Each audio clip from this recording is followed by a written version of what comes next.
é a busca desse conhecimento que nos traz neste lugar, para que possamos meditar nessas coisas aqui que caracteriza a linguagem espiritual de Deus. A Bíblia fala de uma sabedoria perfeita ensinando no meio dos perfeitos, sabedoria que nenhum príncipe deste mundo conheceu. Amém? Amém. Estamos a viver num momento de uma grande crise espiritual, uma grave crise, um momento de escurantismo terrível, em que o mundo vai apalpando como cego às paredes, tentando buscar por si mesmo o caminho que conduz a Deus.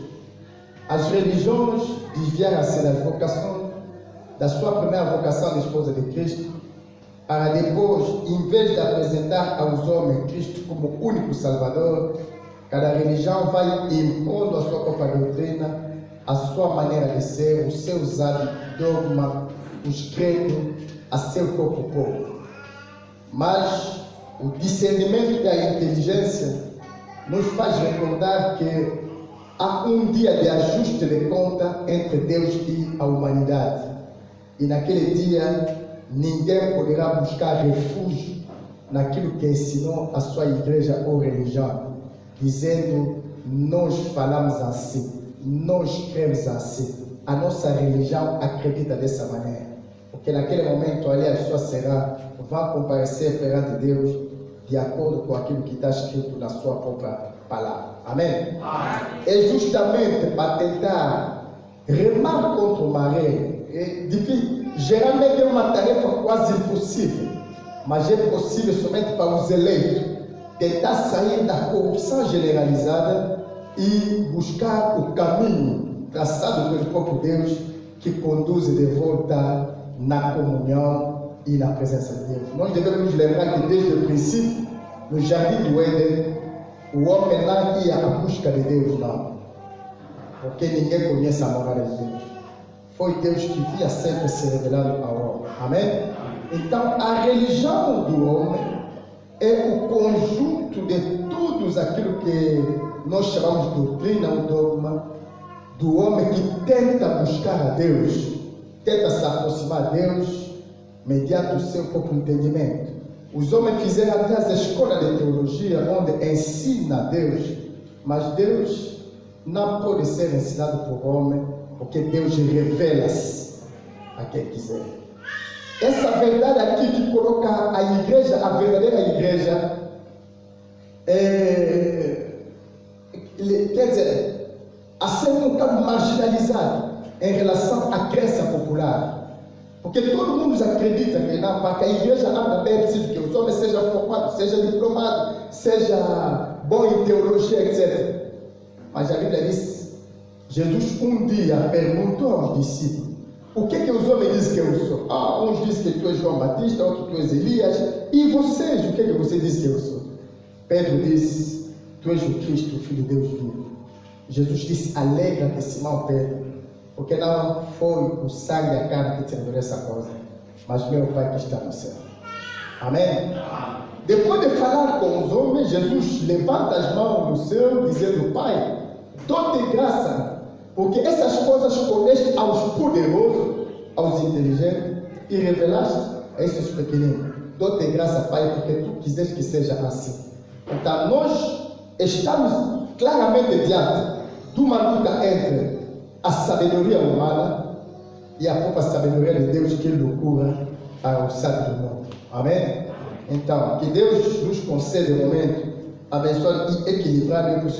É preciso nós termos as nossas Bíblias, os nossos apontamentos, para depois termos a certeza que o que estamos a meditar aqui vem da palavra de Deus. Com certeza não virei aqui fazer a leitura da pregação que está escrita lá, porque acredito que todos já leram, alguns irão ler. O Espírito de Deus vai tentar abrir as portas, porque a profecia é uma espécie de... é um livro selado, onde em cada canto há trincos que, enquanto não se abrir, não temos entendimento para compreender os mistérios nem o segredo de Deus. Mas nós acreditamos sempre e nós ensinamos, é preciso que o Espírito Santo que inspirou no começo venha revelar no dia de cumprimento as coisas que Deus disse. Porque a Bíblia diz que o Espírito sonda todas as profundezas até a profundeza de Deus. Vamos ler aqui o Provérbio 29. Não. Antes de ler o Provérbio 29, vamos ler 3 grandes textos que vão nos conduzir na meditação de hoje. Isaías 46, versículo 9 até 10. 2 Pedro 1, 19 a 21. Amos 3, 7. Isaías 46, versículo 9 até 10 diz o seguinte: sim, se houver também, irmã, com algumas traduções aí, no meio da meditação, poderemos pedir que alguém lesse na tradução que está lá, para nós termos a certeza. Nós queremos, como se trata do ensinamento, que saímos aqui com muito mais luz do que sentamos aqui, ouvimos um pregador, depois saímos. E se houver qualquer pergunta sobre o que nós pregamos durante toda essa semana aqui, no fim do culto, que os diáconos possam registrar as perguntas para que no culto seguinte, no dia do ensinamento seguinte, como amanhã, começamos primeiro para responder as perguntas sobre as dúvidas que causaram a mensagem daquele dia ali, antes de nós prosseguirmos. Amém? Amém. Isaías 46, vou ler o versículo 9 até 10.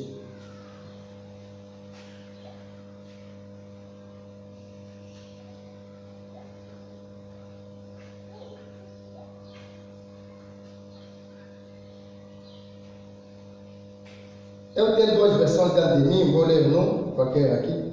Recordai-vos dos acontecimentos passados há muito tempo, porque eu sou Deus e não há outro. Sim, somente eu sou Deus e nada nem ninguém a mim se compara. Desde o princípio anunciei o futuro, desde a antiguidade aquilo que ainda não aconteceu.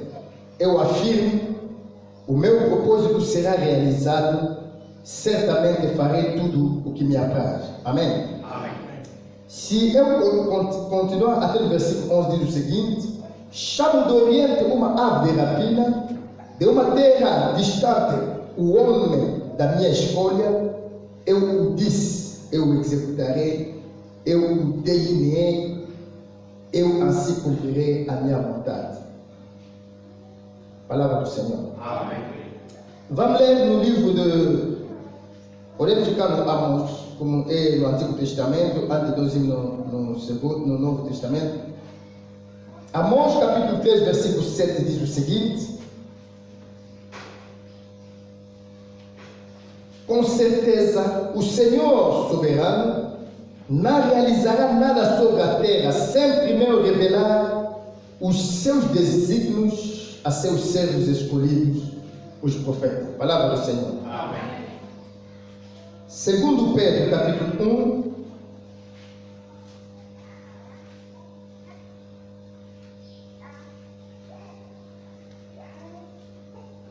versículo 19 a 21.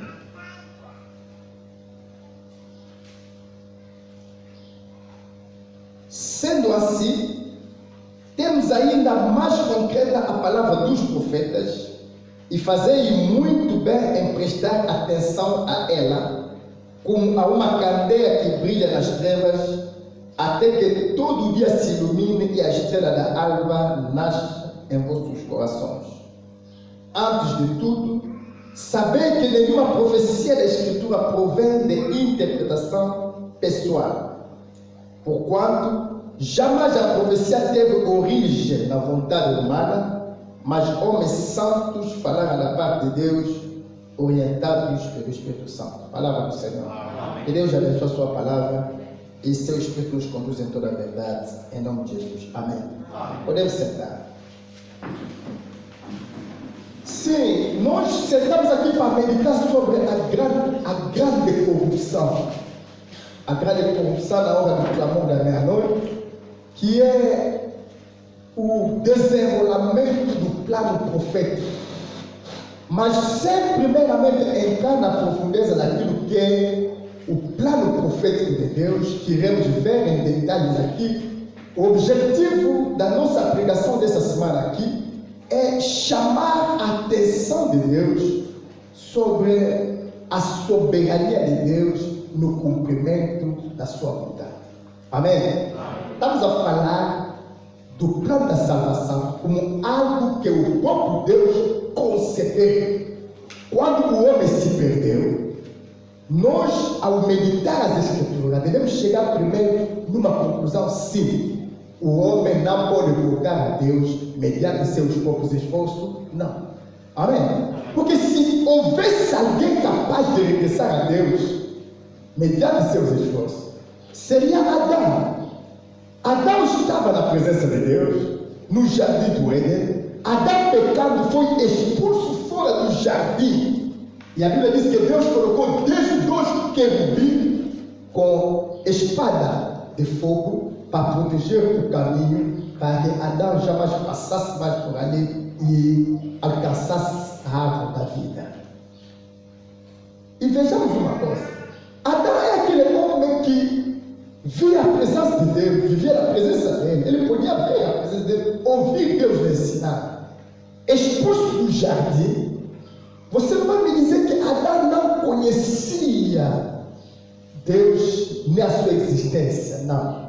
Adão, perdendo a fé em Deus, ele separou-se por Deus, porque Deus está dizendo, a Bíblia nos ensina que sem a fé ninguém pode agradar a Deus. Ninguém. Então, Adão encontrou-se separado com Deus quando Adão abandonou a fé naquilo que Deus lhe disse. Isso é muito importante, porque o erro que a igreja comete hoje, ou as igrejas de uma maneira geral, é o erro que a Eva cometeu no princípio. Deus deu a palavra aos homens, para que os homens, obedecendo nessa palavra, vivessem em harmonia, em comunhão com Deus. O problema não é conhecer, irmão, mas fazer o que Deus disse. Por isso, quando Jesus veio, disse o seguinte: nem são todos que me chamam Senhor, Senhor, que entraram no meu reino, mas apenas aqueles que fazem a vontade do meu Pai. Todo mundo pode conhecer que Jesus é Senhor. Como Adão, mesmo depois da queda, sabia perfeitamente que existe um Deus, algum, mas ele não se encontrava mais com aquele Deus, não. A partir do momento em que Deus disse a Adão: o dia que vocês comerem a fruta da árvore que está no meio do jardim, naquele dia morrerá. É ali onde começa o nosso combate contra os espíritos enganadores. O pregador serpente, ao entrar no jardim do Éden, porque ele não é um pregador. O pregador é aquele que anuncia a palavra. Mas é preciso, como nós ouvimos aqui no domingo, porque a salvação está no poder da decisão de cada um de nós.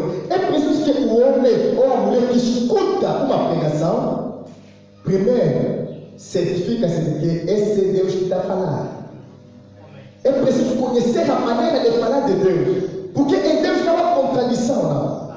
Quando a serpente chegou no jardim do Éden, esse pregador trouxe aqui a palavra e citou o nome de Deus. Será que Deus disse que vocês não poderão comer todas as frutas das árvores que estão no jardim? Porque a doutrina de Deus, com a doutrina desse pregador aqui, havia muita semelhança. Falava-se de Deus, falava-se de fruta, falava-se de árvore, falava-se de jardim, falava-se de comer e não comer. E se vemos esses preceitos, eram quase os mesmos preceitos que Deus deu. Mas o problema do pregador serpente era que era introduzir a dúvida naquilo que Deus disse. A partir do momento em que o homem foi levado a duvidar da palavra de Deus, esse que nós chamamos de o abandono da fé. Amém? Amém. A apostasia é isso. A corrupção é essa aqui. Corrompido no entendimento, o homem chega a pensar que Deus, se calhar, falhou num sítio. Porque a Bíblia diz que a Eva, depois de escutar o discurso desse pregador serpente, ele olhou aquela fruta, vi que era agradável aos olhos. Falamos aqui ontem, dissemos o seguinte: a Bíblia nos diz no Salmo 1, bem-aventurado o homem que não anda segundo o conselho dos maus, que não se deixa influenciar pela sua conduta e não se assenta no meio dos zombadores. São três coisas diferentes: ouvir o conselho dos maus, observar os maus para imitar a conduta dele e congregar com ele. Então a Eva, enquanto ele permanecia fiel na palavra que Deus transmitiu por intermédio de Adão, a Eva nem tinha tempo de parar de olhar naquela fruta. Mas o dia que ela acreditou naquela pregação, porque era um pregador que parecia inteligente, que parecia sábio. Hoje, se no jardim do Éden tínhamos um pregador serpente, hoje temos 4 pregadores serpente. Homens formados, eloquentes, sábios, que na sua maneira de falar, quer dizer, ele tem um sissá tão carismático que a pessoa fica meio a abanar a cabeça lá dentro. O problema, nós dissemos, não é pregar bem, não. O problema é pregar a verdade. Vale a pena gaguejar, falar mal a língua, mas manejar bem a palavra de Deus, do que ser um homem muito eloquente, muito instruído, dominando bem o vocabulário, a gramática, e vir ensinar a pessoa as coisas que não estão no conselho de Deus, não. É nesse detalhe que a Eva não prestou atenção, não. E no fim, o que é que aconteceu com a Eva? Vê que o fruto era agradável aos olhos, útil para abrir a inteligência. Ele busca, ele nega o que nos dá paz com Deus é a justificação pela fé. Amém? Quando nós acreditamos a Deus, apesar das nossas fraquezas, Deus nos concede a nossa fé como justiça. É o que aconteceu com Abraão. Pouco importa as imperfeições de Abraão, mas Abraão creu em Deus. Isso lhe foi imputado como justiça. Deus lhe declarou justo porque ele acreditou no que Deus está dizendo. E a partir dali, onde começa uma luta em nós e contra nós mesmos, para nos alinhar com o que Deus disse, porque nós, através dessa luta, atestamos que os mentirosos somos nós, os fracos somos nós. Deus é perfeito. Mas quando alguém põe em causa a palavra de Deus, ele declara Deus mentiroso e ele é justo. E a partir daquele momento já não existe mais comunhão, não. A Eva queria abrir inteligência, Deus queria que Eva tivesse fé nele. A igreja hoje procura conhecimento. A igreja hoje procura inteligência e perde a coisa mais importante que é a fé. Amém? O apóstolo Paulo disse: eu vos preparei como uma virgem para vos apresentar diante do seu esposo, a saber, Cristo. Mas o que eu tenho, o receio é que algum de vocês seja corrompido no seu entendimento, como a Eva foi corrompida. Amém? E de onde vem a corrupção? O apóstolo Paulo disse: quando alguém vir vos pregar um outro Jesus, amém?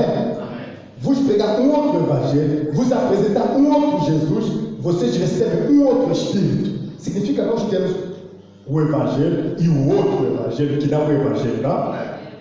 Nós temos o Jesus, que é o Salvador, e outro Jesus, que não são Messias, não, mas que está apresentado aos homens. E nós temos o Espírito Santo, que vem da parte de Deus, para nos conduzir, e um outro Espírito, que não é o Espírito de Deus, não. É por isso que a Bíblia está dizendo: olha, não dá crédito a todos os Espíritos que falam, mas examina para saber se esses Espíritos vêm de Deus.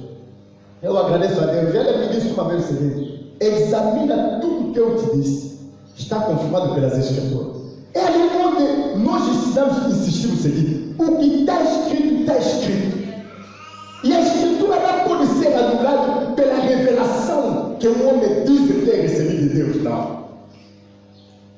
E hoje, principalmente quando falamos da palavra profética, é preciso que nós criamos primeiro um distanciamento entre a palavra profética e as mensagens proféticas que nós encontramos nas igrejas, que alguém olhou no céu, Deus me revelou. Não, nós não queremos esses profetas aqui não. Profeta do dia de hoje e da manhã.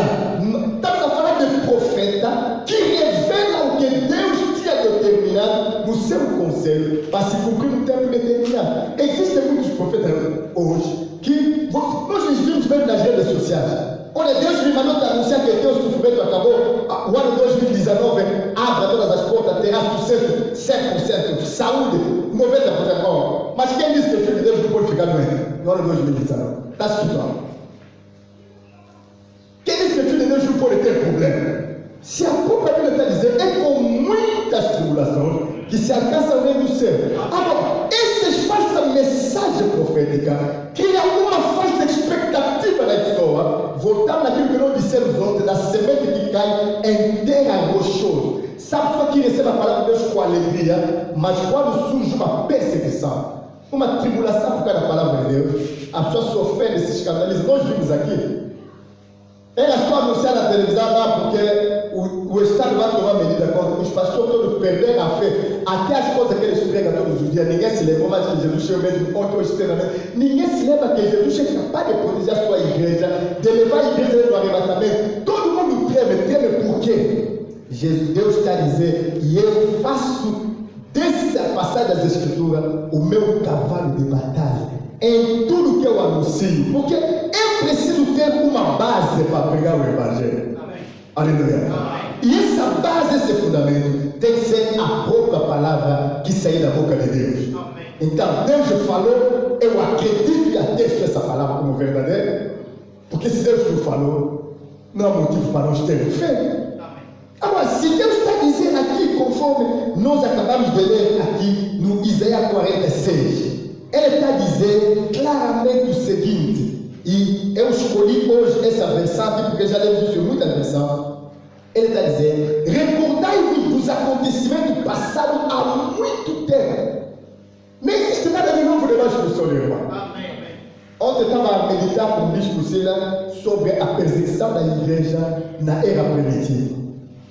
Os apóstolos, quando estavam a orar a Deus, disseram a Deus, ao Senhor o seguinte: Senhor, o Herodes com os principais sacerdotes de toda a nação se ligaram contra o teu ungido e contra o teu servo. Amém? Qual era o motivo? Perseguir a igreja. Mas sabe o que Pedro estava dizendo na oração? Para fazer tudo que estava previamente determinado no teu conselho. Significa que até a tribulação já estava escrito o que ia acontecer. Agora, quando a tribulação surge, Pedro está pedindo a Deus que lhes aumente zelo para pregar o Evangelho. E quando Deus vê as ameaças dele, significa, é o próprio Deus que tem que olhar, esse está ameaçando a minha igreja, eu quero que a minha igreja prega o Evangelho. Então, vou cuidar dos que estão ameaçando o meu povo, e eu vou proteger meu povo para que anuncie o Evangelho. É assim que Deus tem que operar.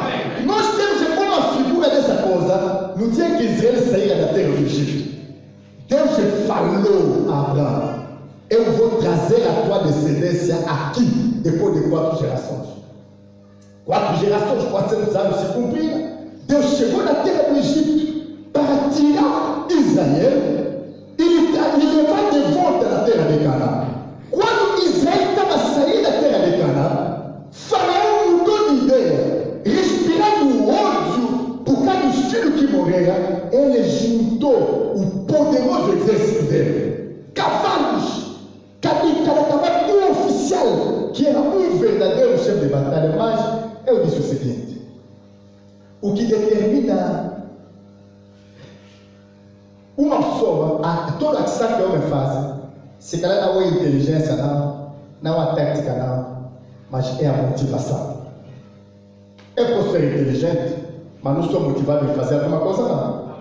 Posso ter coragem, estou vendo, eu sou, esse sol aqui, o vão, está chuviscado, deixa dormir. Uma vez estivemos a falar assim, a brincar com alguns irmãos, disse o seguinte: está vendo um solteiro, se está chuviscado, tem aqueles chuviscos ali que começam a pingar desde a manhã até a tarde, não está parado, não. Amém? O solteiro, quando sai, está chuviscado, ele pode voltar na cama, dorme, pega a coxa, se está batendo a cabeça. Acorda de novo, chuva, não sei o que, volta de novo, se está. Mas um pai de família que tem mulher e filho para alimentar, Ele vai sair debaixo daquele chuvisco. Até você dizer, não, cuidado com as verdades, isso não molha não. Porque ele está motivado e que ele tem que alimentar, ele sabe que se dormir, até meio-dia, não vai explicar aqueles bebês ali, que lá fora ele está pegando e não sair. É a motivação que determina a nossa garra, a determinação é aqui. Agora, vê o exército que estava aí atrás de Israel. A motivação é aqui. Você sabe que um militar pode lhe mandar, olha, vai pegar aquele zungueiro, chega, esse zungueiro também, a minha mulher também anda a zungar, deixa só assim. Ele fica ali fazendo, parece que não está vendo. Mas o exército do Egito, cada um perdeu o seu primogênito. Não se esqueça disso. Deus matou o primogênito do faraó, matou o primogênito de cada oficial, de cada soldado, até do escravo. Então, quando está dizendo, olha, sem aqueles homens aí, lhes mata. Você só se lembrando que perdi o meu primeiro filho. Você não sabe que idade o primeiro filho dele tinha? Se calhar já estava na idade de começar a ajudar o pai. O pai já gastou tudo esperado nele. Então, eu perdi meu filho. Eu perdi o filho dele. Ele perdeu esse filho dele. Aqueles cavalos não estavam a andar a correr só por ser cavalo, não. Mas é o ódio daqueles militares que estava a fazer cavalgar aquele cavalo. O ódio se fez sem, porque o sentimento sente-se. Uma pessoa quando não te ama, você pode sentir, mas você não falar. Esse aqui não está me amando, não. Os israelitas estavam distantes, mas ouvindo só o som, começaram a chorar. Aqui mesmo vamos morrer. Moisés, podemos deixar lá, se há muito lugar, vamos morrer agora, vamos morrer aqui, não dizer o ódio. Mas a Bíblia disse o seguinte: o que Pedro estava pedindo não é coisa nova. Na Bíblia está dizendo, olha, será que há uma coisa que você vai dizer que é nova? Olha, nos tempos passados que nos antecederam, tal coisa já aconteceu. O que aconteceu naquele dia ali? Deus, quando ele que estava a tirar o povo dele do Egito, o exército do Egito estava se levantando para impedir o povo de sair. O que Deus fez? Ele colocou-se entre os dois exércitos. Um exército que não tinha arma, os filhos de Israel, e um exército que tinha arma, cavalo cheio de ódio, que era o Egito. E a Bíblia disse, de um lado, ali, escuridão, no lado do povo de Deus havia luz. E aquele exército ali, apesar dos cavalos, não conseguia avançar, não, porque Deus decidiu escuridão. Deus travou a marcha deles até quando ele abriu as águas do Mar Vermelho. Se você meditar bem as escrituras, vai ver que toda aquela noite ali, o exército não conseguia avançar. Por quê? Porque toda aquela noite ali, Deus mandou um vento que soprou, até quando as águas se abriram. Deus é assim, irmão. Esse é Deus que nós precisamos crer.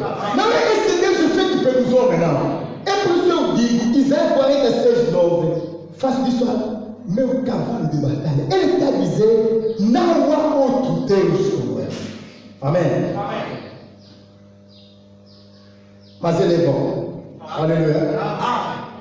Ele é bom porque é só dessa maneira que muita gente segue a pessoa que depois nos leva lá do nenhum. Mas quando seguimos a Deus, sabemos que vamos chegar no destino. Recordai-vos dos acontecimentos passados há muito tempo. Eu sou Deus e não há outro. Sim, somente eu sou Deus e nada nem ninguém a mim se compara. Essa versão excusa toda explicação. Nada nem ninguém a mim se compara. Eu sou Deus e não há outro. Sou eu que sou Deus, diz o Senhor. Ele está dizendo, desde o princípio, anunciei o futuro, desde a antiguidade, aquilo que ainda não aconteceu. Eu afirmo, o meu propósito será realizado, certamente farei tudo o que me apraz. Amém? Ali estamos. Meu propósito será realizado. O propósito de Deus é o plano daquilo que Ele vai fazer no futuro, que é revelado com antecedência na profecia. Aleluia. E quando falamos da profecia das Escrituras, não estamos a falar desses remas, que a diz, não, recebi rema, dormi, Deus me mostrou, minha mulher também me chamou para lhe pregar. Não estamos a falar daquelas coisas aí, não. Estamos a falar daquilo que Deus decidiu fazer na terra, mas adiantado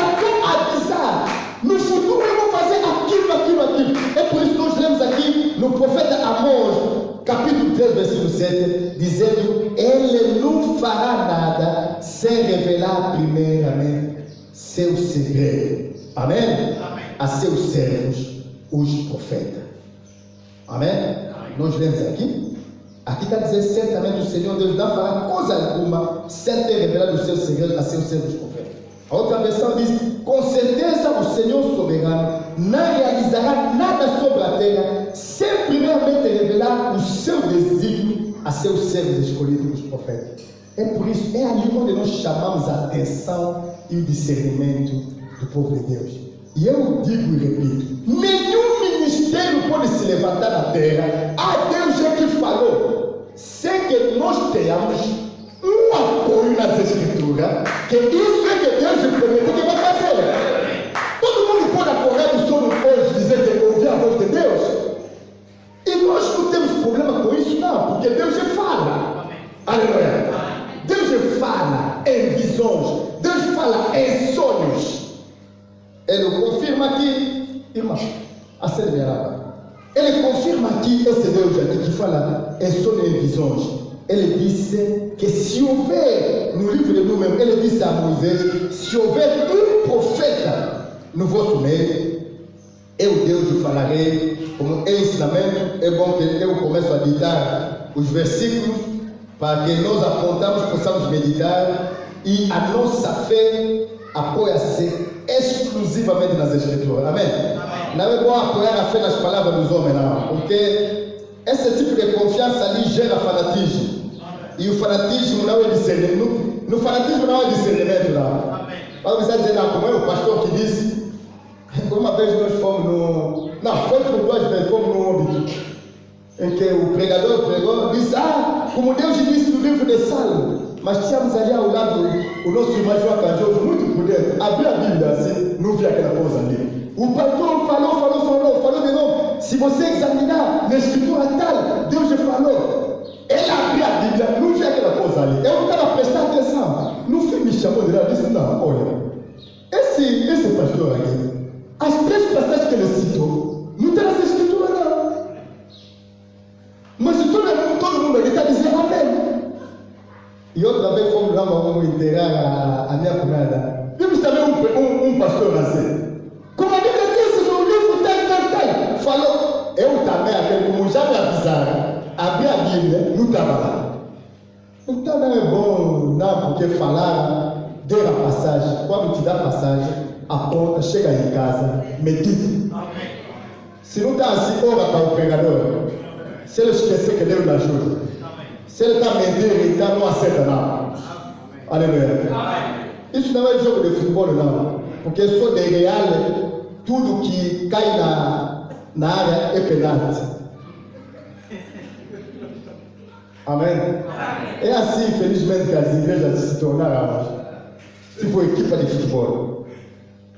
O Senhor está dizendo aqui no número 12, 6: ouvi, então disse o Senhor: ouvi, pois, as minhas palavras. Quando há entre vós profetas, eu, o Eterno, ou o Senhor, me faço conhecer a eles por meio de visões e falo com eles em sonhos. Amém? Amém. Se nós compreendemos que Deus revela o seu segredo, como diz a Escritura de Amós 3,7, que não fará nada sem revelar primeiramente seu segredo a seu servo, os profetas.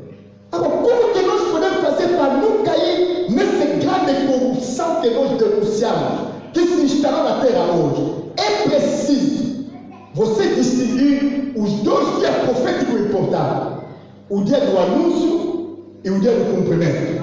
Amém? Porque Deus disse: eu já anunciei o futuro desde a antiguidade. Significa que quando alguém vem na terra, pouco importa, porque esse futuro um dia vai se cumprir. Vai se cumprir mesmo os homens. Quando Deus anunciou uma coisa, não é para pássaro, não é para árvore, não é para som. Amém?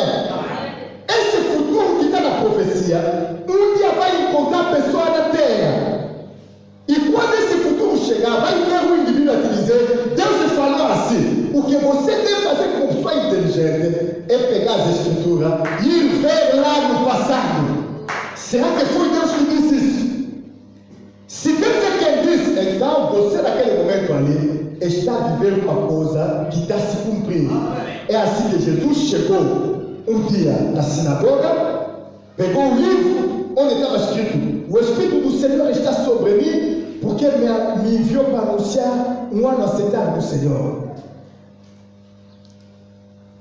Depois, fechou o livro, todo mundo lia aquele livro ali, olhou a pessoa que estava sentada, disse: essa palavra da Escritura se cumpriu no vosso meio hoje. Pegaram a pedra. Aleluia. A profecia tem um dia de anúncio e um dia de cumprimento. Está pegando pedra por quê? Essa é a reação da pessoa que não tem discernimento. Mas há outra reação, tipo de João Batista. Sentou, olhou aquele ministério ali, lhe meter na cadeia. E na cadeia está ouvindo a fama daquele Jesus que ele mesmo apresentou, porque na visão que João Batista recebeu, ele disse: aquele que me enviou batizar me disse: o homem sobre o qual você vê o Espírito descer na forma de pomba, ele é que é o Messias, o Cristo. E eu o vi e eu dei testemunho que esse é o Filho de Deus. Amém? Amém? Não era uma visão que Deus dá a todo mundo, não. Pense que havia muita gente ali no Rio Jordão. João está dizendo que nós vimos, não. Eu vi. Amém. Então, ele viu porque Deus queria confirmar a esse pregador que, olha, o que vieste fazer, a missão dele era quem? Eu envio meu mensageiro diante de ti para preparar um caminho e depois virá o Senhor no seu tempo. Não era templo feito pelas mãos do homem, não. O Senhor, o Adonai, o El Shaddai, desceu num templo humano. O templo era a carne de Jesus. Aleluia. E como que ele vai ver o Senhor entrar no templo? Porque o Senhor, Deus é Espírito. O Espírito não se vê. Deus lhe deu um sinal. Se você vê o Espírito descer na forma de pomba, porque ele é homem físico, pode ver uma pomba. Amém? Amém. Mas Deus nunca disse que o Espírito Santo é pomba para lhe desenhar do jeito que ele desenhar, senão. Era uma visão. Deus disse: se houver um profeta, eu vou me revelar a ele, quer num sonho, quer numa visão. João recebeu aquela visão a compreender que é esse. Mas quando o ministério de Jesus criava confusão, não, é homem de bem, outro não está enganando a multidão. João sentou, chamou o discípulo dele, vai até Jesus, lhe pergunta: és tu aquele que havia de vir ou devemos esperar outro?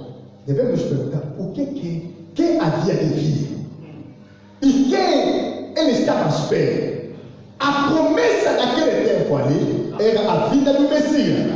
Então eu quero ter a certeza, essa promessa do Messias se cumpriu hoje, ou devemos ainda guardar essa promessa? Porque as promessas se cumprem em homem. Foi naquela altura ali que Jesus, olha, quando Jesus dizia a pessoa: eu sou o Messias, a pessoa dizia: ele está por a sua própria glória.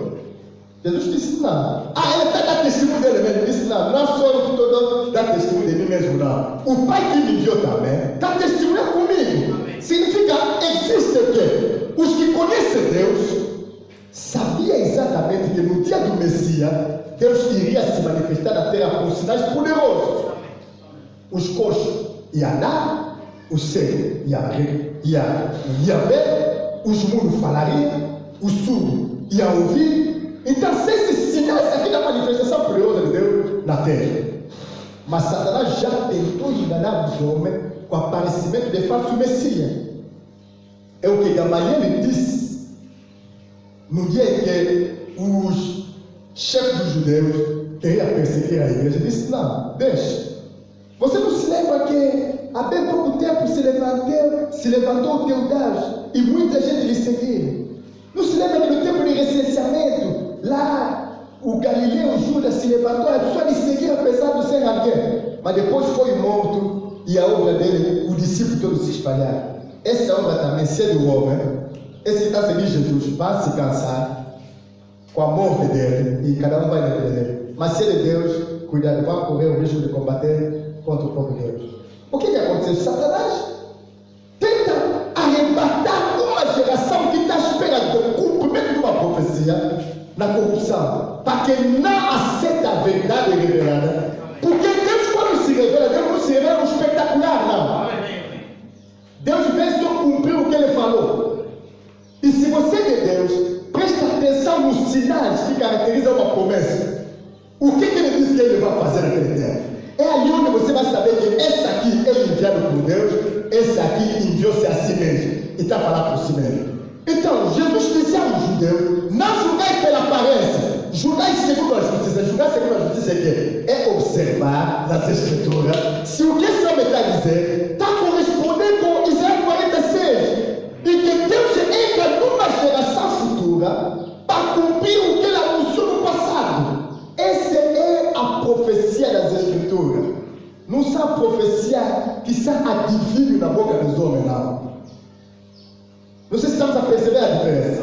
Por isso Pedro está te chamando a atenção dizendo: nenhuma profecia das Escrituras pode ser objeto de uma interpretação pessoal, não. Eu vou interpretar isso, eu acho que isso é assim, não pode achar, não.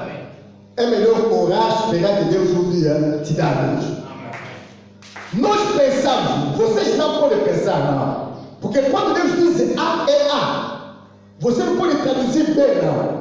Pedro chama a atenção dizendo que a profecia nunca foi produzida pela vontade do homem.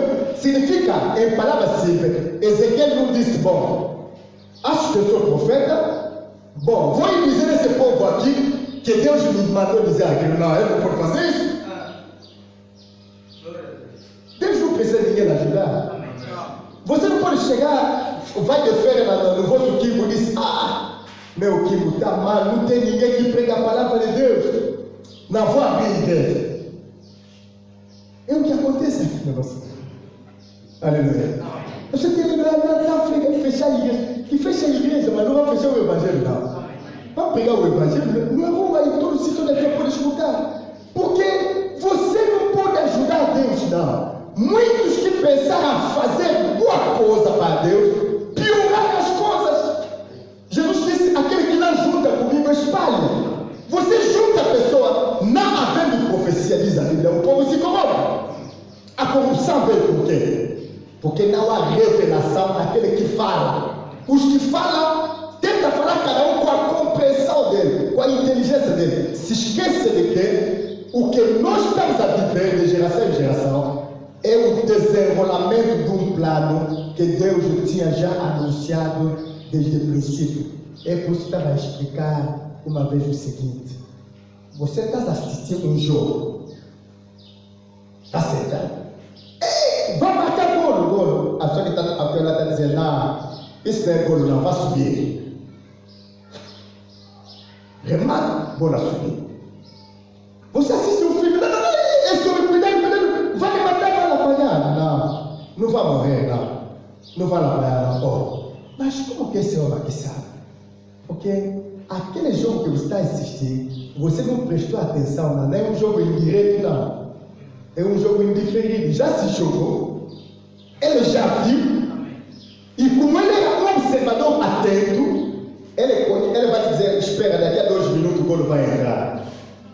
Ele não é Deus, não. Mas ele viu o jogo antes de você. É assim que são os profetas de Deus. São pessoas que Deus chama e lhe mostra as coisas antes dos outros. E eles anunciam essa coisa assim. E do jeito que ele está anunciando, aquele que é atento, ele se deixa guiar. Já sabe, não. Quando ele te diz: olha, cuidado, não fica distraído, não. O golo vai entrar. Você quer ver o golo? É como em cada geração, a pessoa que vem vai dizer: olha, não fica distraído, não. A vida de Jesus, tipo na nossa geração, a vida de Jesus está. Mas olha, o sinal está se cumprindo. Naquele momento ali, mesmo a igreja de Cristo que andava distraída, começa a despertar. Esse é o reavivamento. Porque nós temos reavivamento. A igreja está ali, 5 dias de reavivamento, 7 dias. Aquele nosso reavivamento, quer dizer, uma semana em que toda a igreja está em movimento. O reavivamento é o despertar do sono. Aleluia. Para continuar a caminhada, a igreja sonegou no tempo da corrupção, no tempo da escuridão espiritual, mas chegou o momento em que a luz veio de novo, para que a igreja a luz de anda. Jesus disse, enquanto vocês têm a luz, andem, porque virá a treva e ninguém vai conseguir andar. Ele avisou. E durante toda a semana vamos acompanhar o cumprimento desse plano profético na parábola das 10 virgens. Uma parábola que escondeu muito segredo, que cada um tentou interpretar da maneira dele. Mas quando Deus chega no momento em que interpreta isso, e começamos a compreender coisa por coisa e a colocar a igreja no conselho de Deus, no seu desenvolvimento. Deus não faz nada sem revelar seu segredo a seu servo. Então, e ali onde mais uma vez digo o seguinte: quando um servo surgir numa geração, você verifica o que Deus falou no passado. Se o que ele falar naquela geração não concordar com o que Deus falou no passado, você não acredita naquela coisa, não. Salva a tua alma, deixa a tua alma em paz. Amém? Não procura confusão para a alma, não.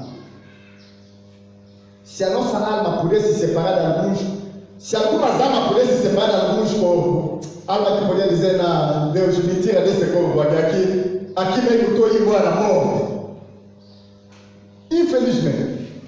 Mas você que pode decidir isso. E nós temos aqui um exemplo. Sempre que nós queremos apresentar hoje, na meditação de hoje, no Filho de Deus, para ver a exatidão de Deus, a precisão de Deus no cumprimento daquilo que ele disse. Ele disse, eu disse, também o farei. Eu delineei. Delinear. Pergunta aos que fazem matemática, física, quer dizer, colocar a coisa numa linha reta, de maneira que naja, quer dizer, como, não. Deus colocou, quer dizer, o caminho, é como se Deus estivesse a dizer, eu mostrei o caminho que eu vou seguir, essa aqui até lá. Pouco importa o que os homens fazem, eu vou chegar no destino. Amém. O que Deus estava dizendo. Amém. E tudo o que eu disse vai se cumprir. E quando você assiste filme, você vê herói do filme, pode lhe dar tiro com o morteiro, ele está disposto a virar, quando lhe dá tiro, não morre. Mas se ele fazer assim, a pessoa morre também. Porque o dono do filme não quer que esse homem aqui morre, não. Ele é que tem que chegar lá. É como eu falei aqui de um povo cujo futuro já foi revelado no passado. Esse povo aqui, que Deus antes de conhecer, predestinou, chamou, justificou, glorificou. Esse povo aqui, pouco importa as forças que se levantar na terra, esse povo vai chegar na glória. Satanás querendo ou não. Nesse grande corrupção que se instalou aqui, é a falta de revelação. Não existe outra coisa, não. Nós vimos com Israel, quando Israel caminhou com os profetas, quando se desviava Deus lhes fazia voltar, Deus lhes fazia voltar por meio dos profetas. Mas vendo na época depois do ministério de Malaquias até a vida de João Batista, segundo a história diz que passaram quase 3 séculos, 300 anos, não apareceu nenhum portador de luz na terra, nenhum portador da semente. O que aconteceu naquele tempo? Os fariseus apareceram, os saduceus apareceram. Você anda ali no Antigo Testamento, doutor da lei, já lhe viram? Já viram um fariseu no Antigo Testamento? Não existia. Saduceu estava lá. Partido dos Herodianos, dos publicanos, estava lá. São coisas que surgiram no judaísmo por falta de revelação. Não havendo profecia, o povo se corrompe. Mas é preciso para nós escapar desse grande corrupção que se instalou a própria mensagem profética. Alguns instrumentos do diabo introduziram-se e exaltaram na terra falsos messias, falsos salvadores, e arrebataram com ela alguma história. E é no meio dessa confusão que a igreja de Cristo está a trilhar o seu caminho. E é preciso que a luz da revelação seja tão clara no nosso meio, para que nós estejamos na esquerda, na direita, e continuamos a nossa marcha firme rumo ao destino que Deus traçou para nós. Vê como que Deus é preciso. Deus fala com Abraão. Gênesis capítulo 15. Não vou ler todos os versículos, não vou escolher alguns.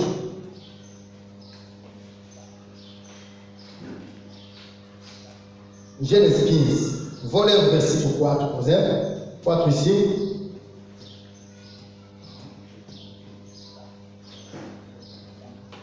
Então, imediatamente ele assegurou ao Senhor: não será Eliezer o teu herdeiro, mas sim filho gerado de ti mesmo, será o teu legítimo herdeiro. Então o Senhor conduziu Abraão para fora da tenda e orientou: olha para os céus e conta as estrelas, se é que o podes. E prometeu: será assim a tua posteridade. Abraão crê no Senhor, isso lhe foi acreditado como justiça. Acabei de falar isso. Vamos saltar alguns versos. Vamos 13 até 14. Em cada cor deles. Então o Senhor falou a Abraão: sabe com toda certeza que a tua posteridade será peregrina em terra alheia, e será reduzida à escravidão, e será afligida por 400 anos. 14. Contudo, eu julgarei e castigarei a nação que a fizer sujeitar-se à escravidão, e depois de muitas aflições, teus descendentes sairão livres, levando muitas riquezas. Amém? Amém. Meus irmãos, não era isso que eu queria, que é o objeto da minha pregação, não, mas só para abrir assim o parênteses, para dizer o seguinte: quando estou lendo essa profecia aqui, eu julgarei e castigarei a nação que a fizer sujeitar-se à escravidão, e depois de muitas aflições, teu descendente sairá livre, levando muitas riquezas. Comparando essas coisas com a igreja, sinto-me em paz. Amém. Pouco importa o tempo de sofrimento na terra, pouco importa as aflições que nós possamos sofrer na terra, mas sairemos livres. Amém. E com muita riqueza. Aquela riqueza ali não é semelhante à riqueza que Israel saiu com o Egito, não, mas é a glória. É por isso que Paulo disse: o sofrimento que nós vivemos é nada igual ao peso eterno da glória que nos é reservado. Amém. Aleluia. Amém. Mas a Bíblia diz: se sofremos com Ele, reinaremos com Ele. Se nós o negarmos, Ele também nos negará. A escolha é tua. Aleluia. Deus está prometendo aqui a Abraão que não é Eliezer de Damas, porque Abraão olhou a ideia de estar aí no monte, disse: ah, Senhor.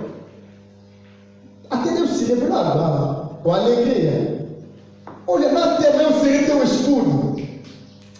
Abraão tinha uma coisa no coração: ele sabe que Deus é o escudo dele, tudo e tudo, mas não era isso que lhe preocupava, não. Eu já sou velho, daqui a nada vou morrer, não tenho nenhum filho. Como nós dissemos aqui ontem, se o Evangelho, a vida de Jesus fosse filho, Abraão teria mesmo 50 ou 60. Para Deus isso não é problema, não. Tá vendo? Porque hoje, os falsos mensageiros nos trouxeram uma igreja e um Jesus que chama a pessoa para lhes dar muitos filhos, para lhes tornar mais de gêmeo e de gêmeo, para lhes mandar na Europa, para lhes dar carro. Eu vejo publicidade da pessoa na televisão dizendo: não, porque eu estava mal, sofria, não tinha amigo, era rejeitado para todos, mas desde que cheguei nessa igreja, graças a Deus, consegui um bom emprego. Bom, irmão, você pode ter um bom emprego e ir no inferno? Amém. Ter um bom emprego não é pecado, não. Mas ter um bom emprego não é garantia do céu, não. Ter filhos não é pecado, não. Deus disse: frutificar você já fecundo. Mas ter filhos, se fosse garantia para ir no céu, eu não seria mais pregador, não. Ia deixar isso para os outros. Aleluia. Não, isso não. E as aflições que caem sobre nós não tem nada a ver com o nosso estado de pecado, de santidade, não. Essas aflições que caem sobre todos os santos, o apóstolo Pedro está nos exortando a não estranharmos quando uma grande tribulação cai sobre nós como se fosse coisa. Lembra-te que alguma parte também no mundo há filhos de Deus que passam pelas mesmas coisas. E nós temos filhos de Deus que estamos a conversar com ele em todo parte, em todo canto da terra, que nos conta também as aflições por onde eles passam.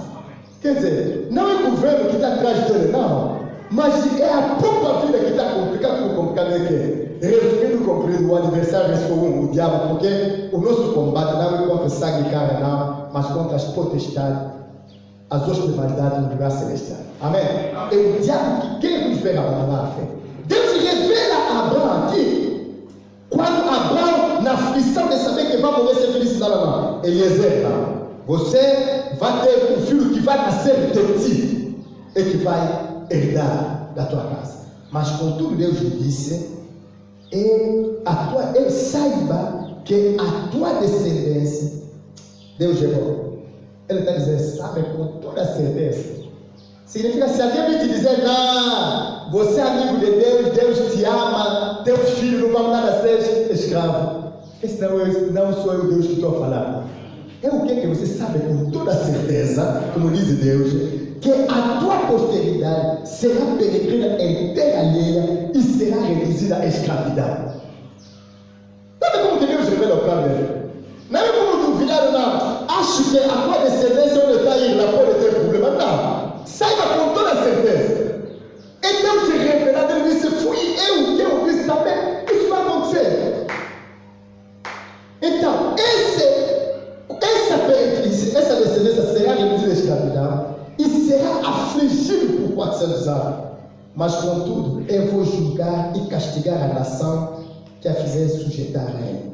E vou lhes trazer tua descendência de volta fora desse país com grande riqueza. Depois de 4 gerações, teu descendente retornará para estas terras, porquanto não expulsarei os amorreus até que ele se torne tão maligno que mereça ser severamente castigado. Aleluia.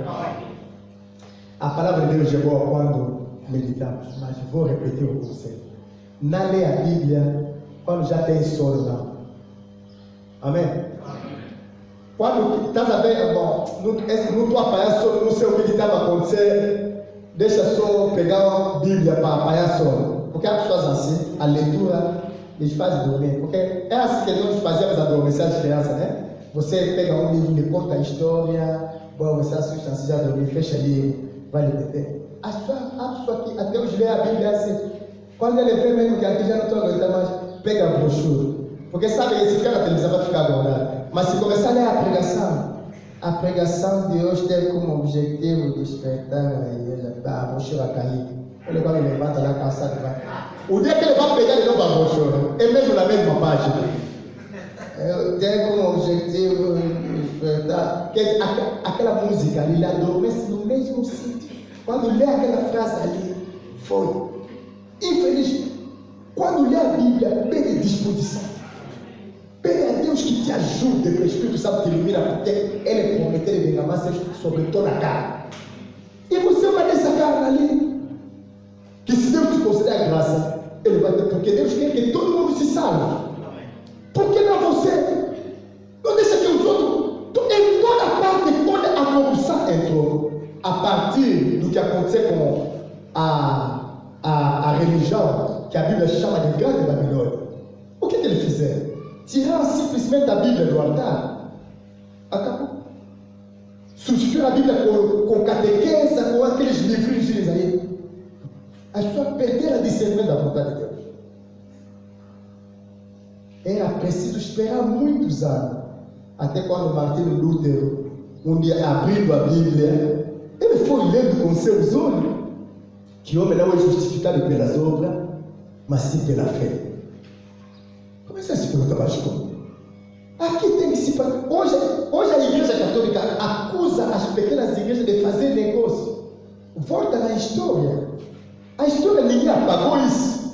Está escrito lá. Tráfico de influência. O que levou Martinho Lutero a abandonar o catolicismo aqui. Tráfico de influência era aqui. Até hoje, para te batizar, tem que pagar dinheiro. Quem não sabe? Tem que pagar dinheiro para batismo. Tem que pagar dinheiro para fazer aquele curso aí, não sei o quê. Para você casar, tem que pagar dinheiro. Para tudo aqueles sacramentos ali, só paga. Para enterrar alguém, fazer aquele missa ali. Não é gratuito, não, é pago. São essas coisas que levaram Lutero a negar, a escrever aqueles 95 teses que chamaram protestante. Ele nunca disse que eu sou protestante, não. Embora hoje outros dizem somos protestantes. Sabe protestante contra quem? Lutero foi chamado protestante pelo catolicismo, porque ele protestou contra aquela doutrina que ele considerou não bíblica. Amém? Amém?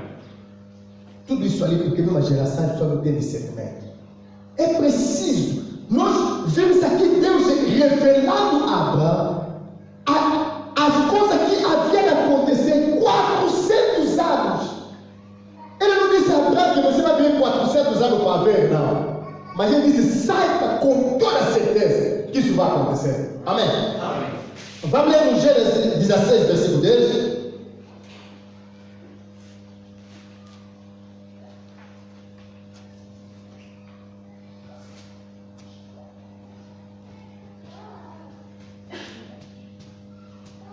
No Gênesis 16, versículo 10, a Bíblia está dizendo o seguinte: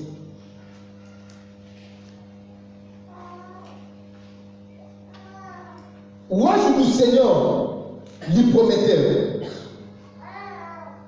eu multiplicarei grandemente a tua descendência, de tal maneira que não será possível contar.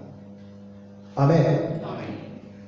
E o anjo do Senhor concluiu: estás grávida, lhe dará luz a um filho, e tu lhe darás o nome de Ismael. Ali o anjo do Senhor está a falar a Agar, como que ele iria multiplicar a sua descendência para ser também uma grande nação.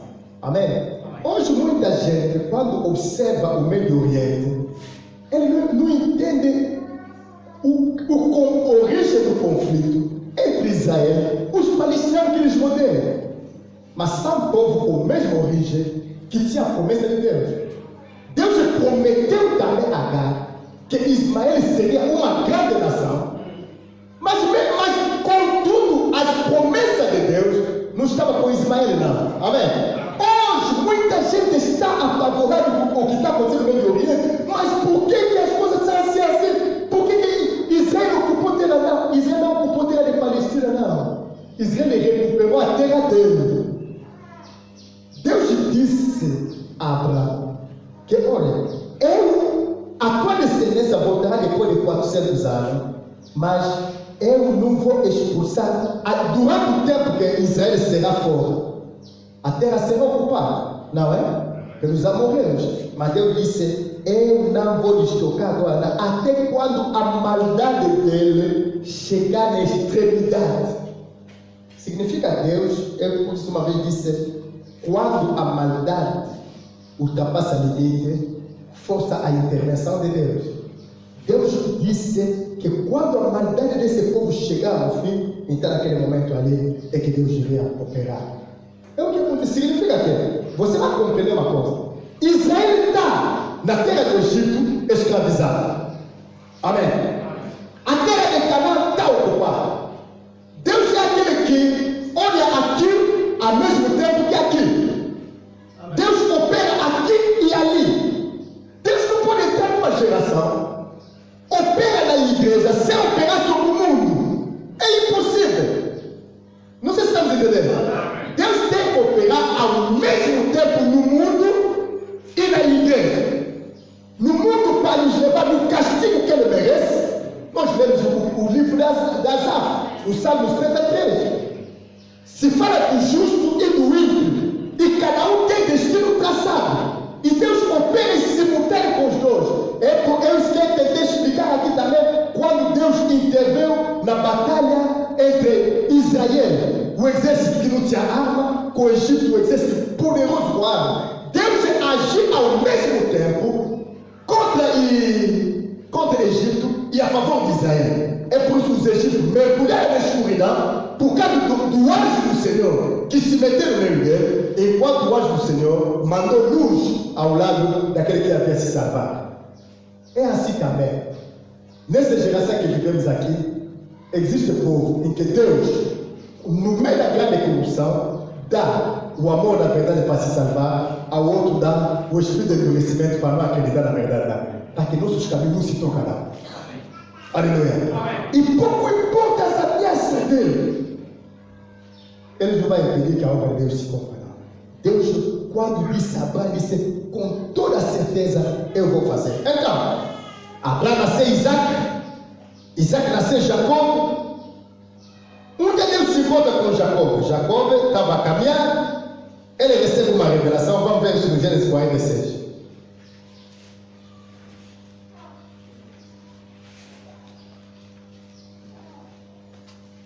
Versículo 2 e 4. Naquela mesma mesmo a noite Deus falou com ele por meio de uma visão e chamou. Jacó, Jacó. E ele respondeu, eis-me aqui. Então Deus continuou. Eu sou Deus, o Deus de teu pai. Não tenhas medo de descer ao Egito, porque lá eu farei de ti uma grande nação.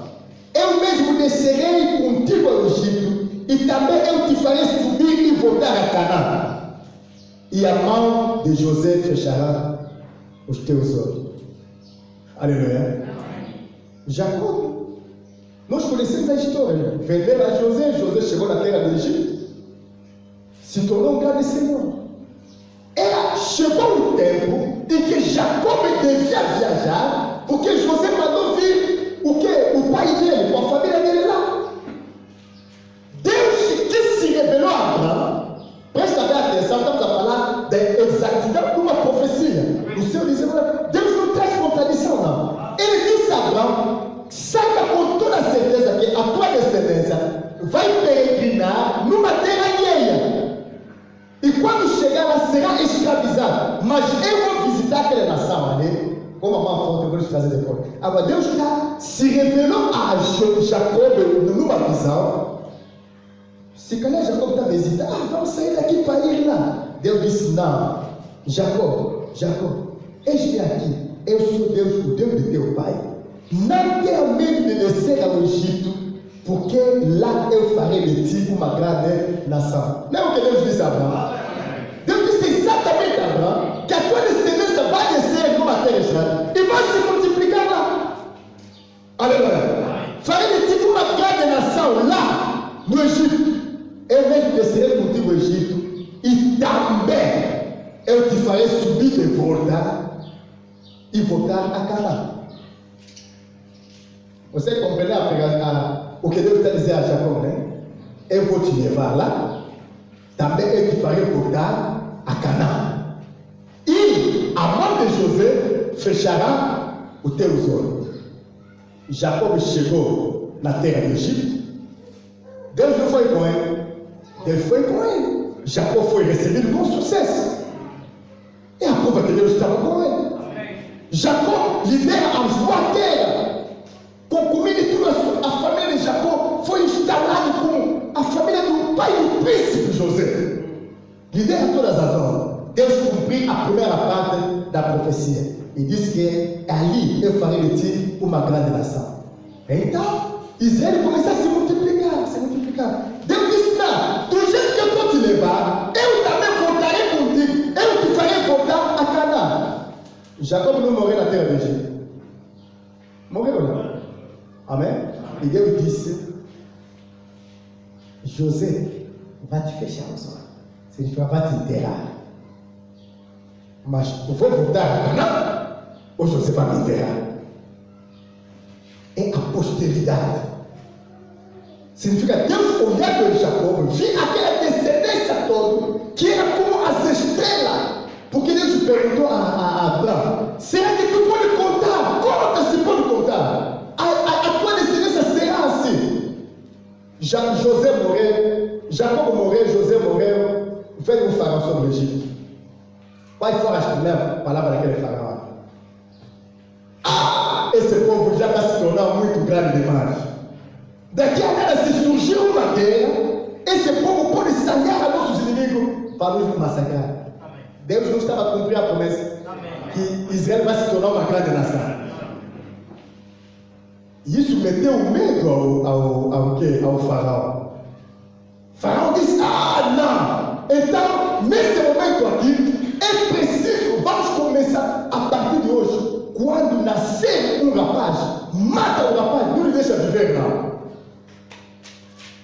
Dê ordem às parteiras. As parteiras temiam a Deus. Matar? Não. Não estava matando.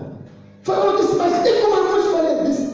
Aquelas mulheres de Israel são terríveis, não precisa de parteira, não. Quando deu de parto, você chega lá, deve já sair. O rei tomou outra medida, olha, começa a me matar todos os rapazes que nascem lá. As aflições que Deus prometeu a Abraão, estava se cumprindo ou não estava? Estava se cumprindo. Faraó não parou lá, não. Esse povo é grande demais. Aqui, não. Aumenta o sofrimento dele. Quer dizer, faça tijolo, não sei o quê. Deus não falou que com certeza, sabe com certeza que a tua descendência será escravizada. Tudo que Deus estava a dizer é para dizer que a profecia é tão exata que não precisa de invenção do homem, não. Tudo que Deus está a dizer está a se cumprir. E nós estamos a... E Faraó, é por isso que eu digo ao povo de Deus que está aí agora, nesse tempo, que está nos ouvindo, que fique descansado. Amém? Faraó estava a lutar contra as profecias. Quando ele está dizendo que esse povo aqui está se tornando grande demais. Amanhã se vir um exército inimigo aqui, ele pode estar nos massacrar. Então, ele tentou travar o crescimento de um povo, que ele disse vai ser uma grande nação. É combater a profecia é impossível. Porque Deus disse com toda certeza vou fazer.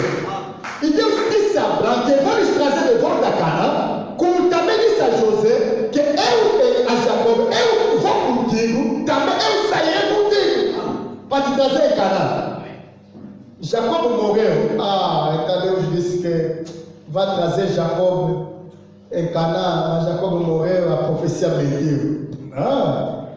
É como alguém me disse, você, cuidado, do jeito que está falando a história de Jesus sendo bem assim. Paulo também estava a falar, quando ele viu nós os vivos seremos transformados. Paulo morreu. Disse, você não entendeu a profecia não. Nós é a igreja. Amém. Significa Paulo quando está vivo, ele faz parte da igreja que está a viver. Se hoje ele morreu, a profecia não mudou. Porque ele disse, os que morrem em Cristo ressuscitarão primeiro. Ele só mudou de lado, mas a profecia permanece. Significa eu também hoje. Eu acredito que Jesus sendo velho. Se chegar, sou transformado. Mas se Deus achar que Tiago tem que dormir, isso não muda a profecia, não. Porque quando ele vir, eu com os que estão dormindo seremos transformados para vos encontrar, você que estará vivo cada vez, e seremos todos arrebatados pelos ares. Significa o arrebatamento, que é os que dormem, que é os que estão vivos, todos serão arrebatados para a glória. Amém. A profecia não muda, não. Jacob morreu, mas Deus veio visitar aquele filho de Jacó, aquela descendência, e nos levou de volta à terra de Canaã. Agora podemos nos perguntar, por que tanto tempo? Deus esperou muito, está na terra de Canaã, não estamos a ver os descendentes os filhos de Israel estão demorando na terra de Canaã, por quê? Deus disse, até quando a maldade dos amorreus atingiu o limite. Está entendendo? Né? Eu não sei se você está compreendendo a profecia. Até quando a maldade dos amorreus atingiu o limite, é naquele tempo que Deus vai trazer de volta o filho de Israel na terra de Canaã. Deus, quando veio buscar Israel na terra do Egito, presta atenção na palavra que está dizendo a Moisés. Disse Moisés, eu vi o sofrimento do meu povo. Amém. Ouvi o seu clamor. Não está falando que ouvi a alegria dele, não.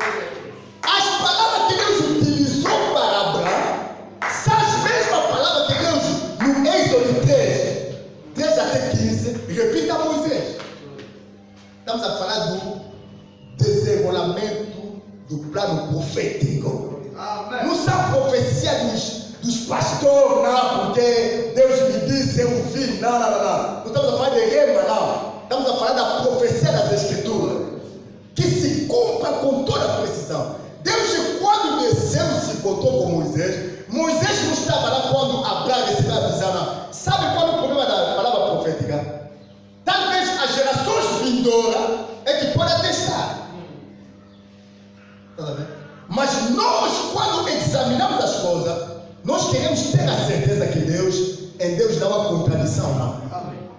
Ele está dizendo, eu vi o sofrimento e ouvi o clamor dele por causa da dor, das aflições, e eu vi os livrar. Para os tirar daqui, para a terra que eu prometi aos pais. Deus disse a Abraão, eu vou lhes trazer aqui. Deus disse a Jacó, eu vou contigo, mas no tema, eu mesmo voltarei contigo até Canaã. Eu mesmo, não é Moisés, não. Amém. Deus não falou de Moisés, não falou de Josué. Amém. Mas numa geração determinada, estamos a falar do cumprimento da palavra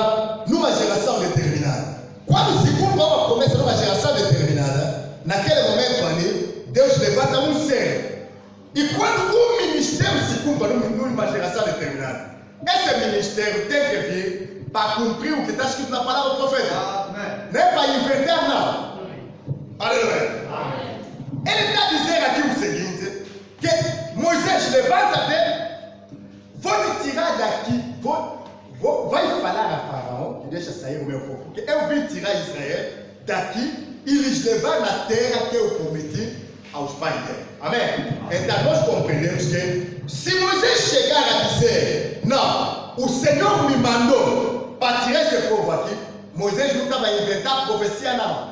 Moisés estava a anunciar exatamente o que Deus disse a Abraão que ele ia fazer. Moisés estava a anunciar exatamente o que Deus disse a Jacó que ele ia fazer. Eu voltarei contigo. Deus nunca disse a Moisés, nós demonstramos isso aqui. Muita gente dizia, não, Moisés falou na missão dele, porque Deus lhe mandou tirar o povo de Israel até na terra de Canaã, mas desobedeceu, morreu no caminho. Não, meu irmão, examina a profecia de perto e atesta a fidelidade de Deus. Deus, quando se encontrou com Moisés, não disse a Moisés, Moisés, vai tirar meu povo para nos levar à terra de Canaã. Deus nunca falou isso. Deus disse, eu desci para os livrar, porque ele disse a Abraão, ele será escravizado, mas eu vou visitar aquela nação, vou lhes livrar pela mão forte, eu vou lhes trazer aqui. Deus quer dizer agora a Moisés, eu desci para lhes livrar, lhes tirar daqui para a terra que eu prometi aos pais. Significa, sair do Egito até Canaã é a obra de Deus. Amém. Agora, Moisés é o servo que recebe a revelação no tempo determinado. Nós vimos em Isaías, uma voz disse, clama, o que eu clamarei? Toda a carne é como erva, a erva seca é carne, mas a palavra de Deus permanece para sempre. Um bom servo de Deus não pode sair da presença de Deus com dúvida, não. Ah, Deus me falou, te falou o quê? Nos conta o que falou. Eu vi sempre dizer, um anjo do Senhor veio e me falou numa língua que eu não entendi. Ah, não, você não entendeu o que o anjo do Senhor falou. Estás a nos falar aqui? Se anjo falou, você vem aqui em frente e fala, significa quê? A culpa, o apóstolo Paulo quer dizer, se não é tradutor, cala-se. Significa, se você diz que Deus te deu uma revelação numa língua estranha e não tem ninguém para traduzir, você não é pregador, não. Senta calado. Aleluia. Espera até quando Deus traduzir aquelas coisas aí. É assim. Quer dizer, o servo tem que saber onde começa a sua missão, onde termina a sua missão. Porque é Deus que está fazendo. Se ele ultrapassar, ele vai fazer dizer Deus coisa que Deus não disse. E Deus disse a Moisés o seguinte. Moisés disse, mas quem sou eu? Eu desci e tu vai, diz a Faraó, deixa sair meu povo para que me adora no deserto. Essa é a revelação de Deus a Moisés. Deixa sair meu povo para que me adora no deserto. Não disse, me dá o povo de Deus para eu me levar em Canaã. Deus nunca disse isso. Moisés pegou, disse, mas quem sou eu para falar com o Faraó? Deus disse, olha, vai, eu estarei contigo. E este é o sinal que eu estarei contigo. Quando tu for libertar aquele povo, você vai me adorar nessa montanha.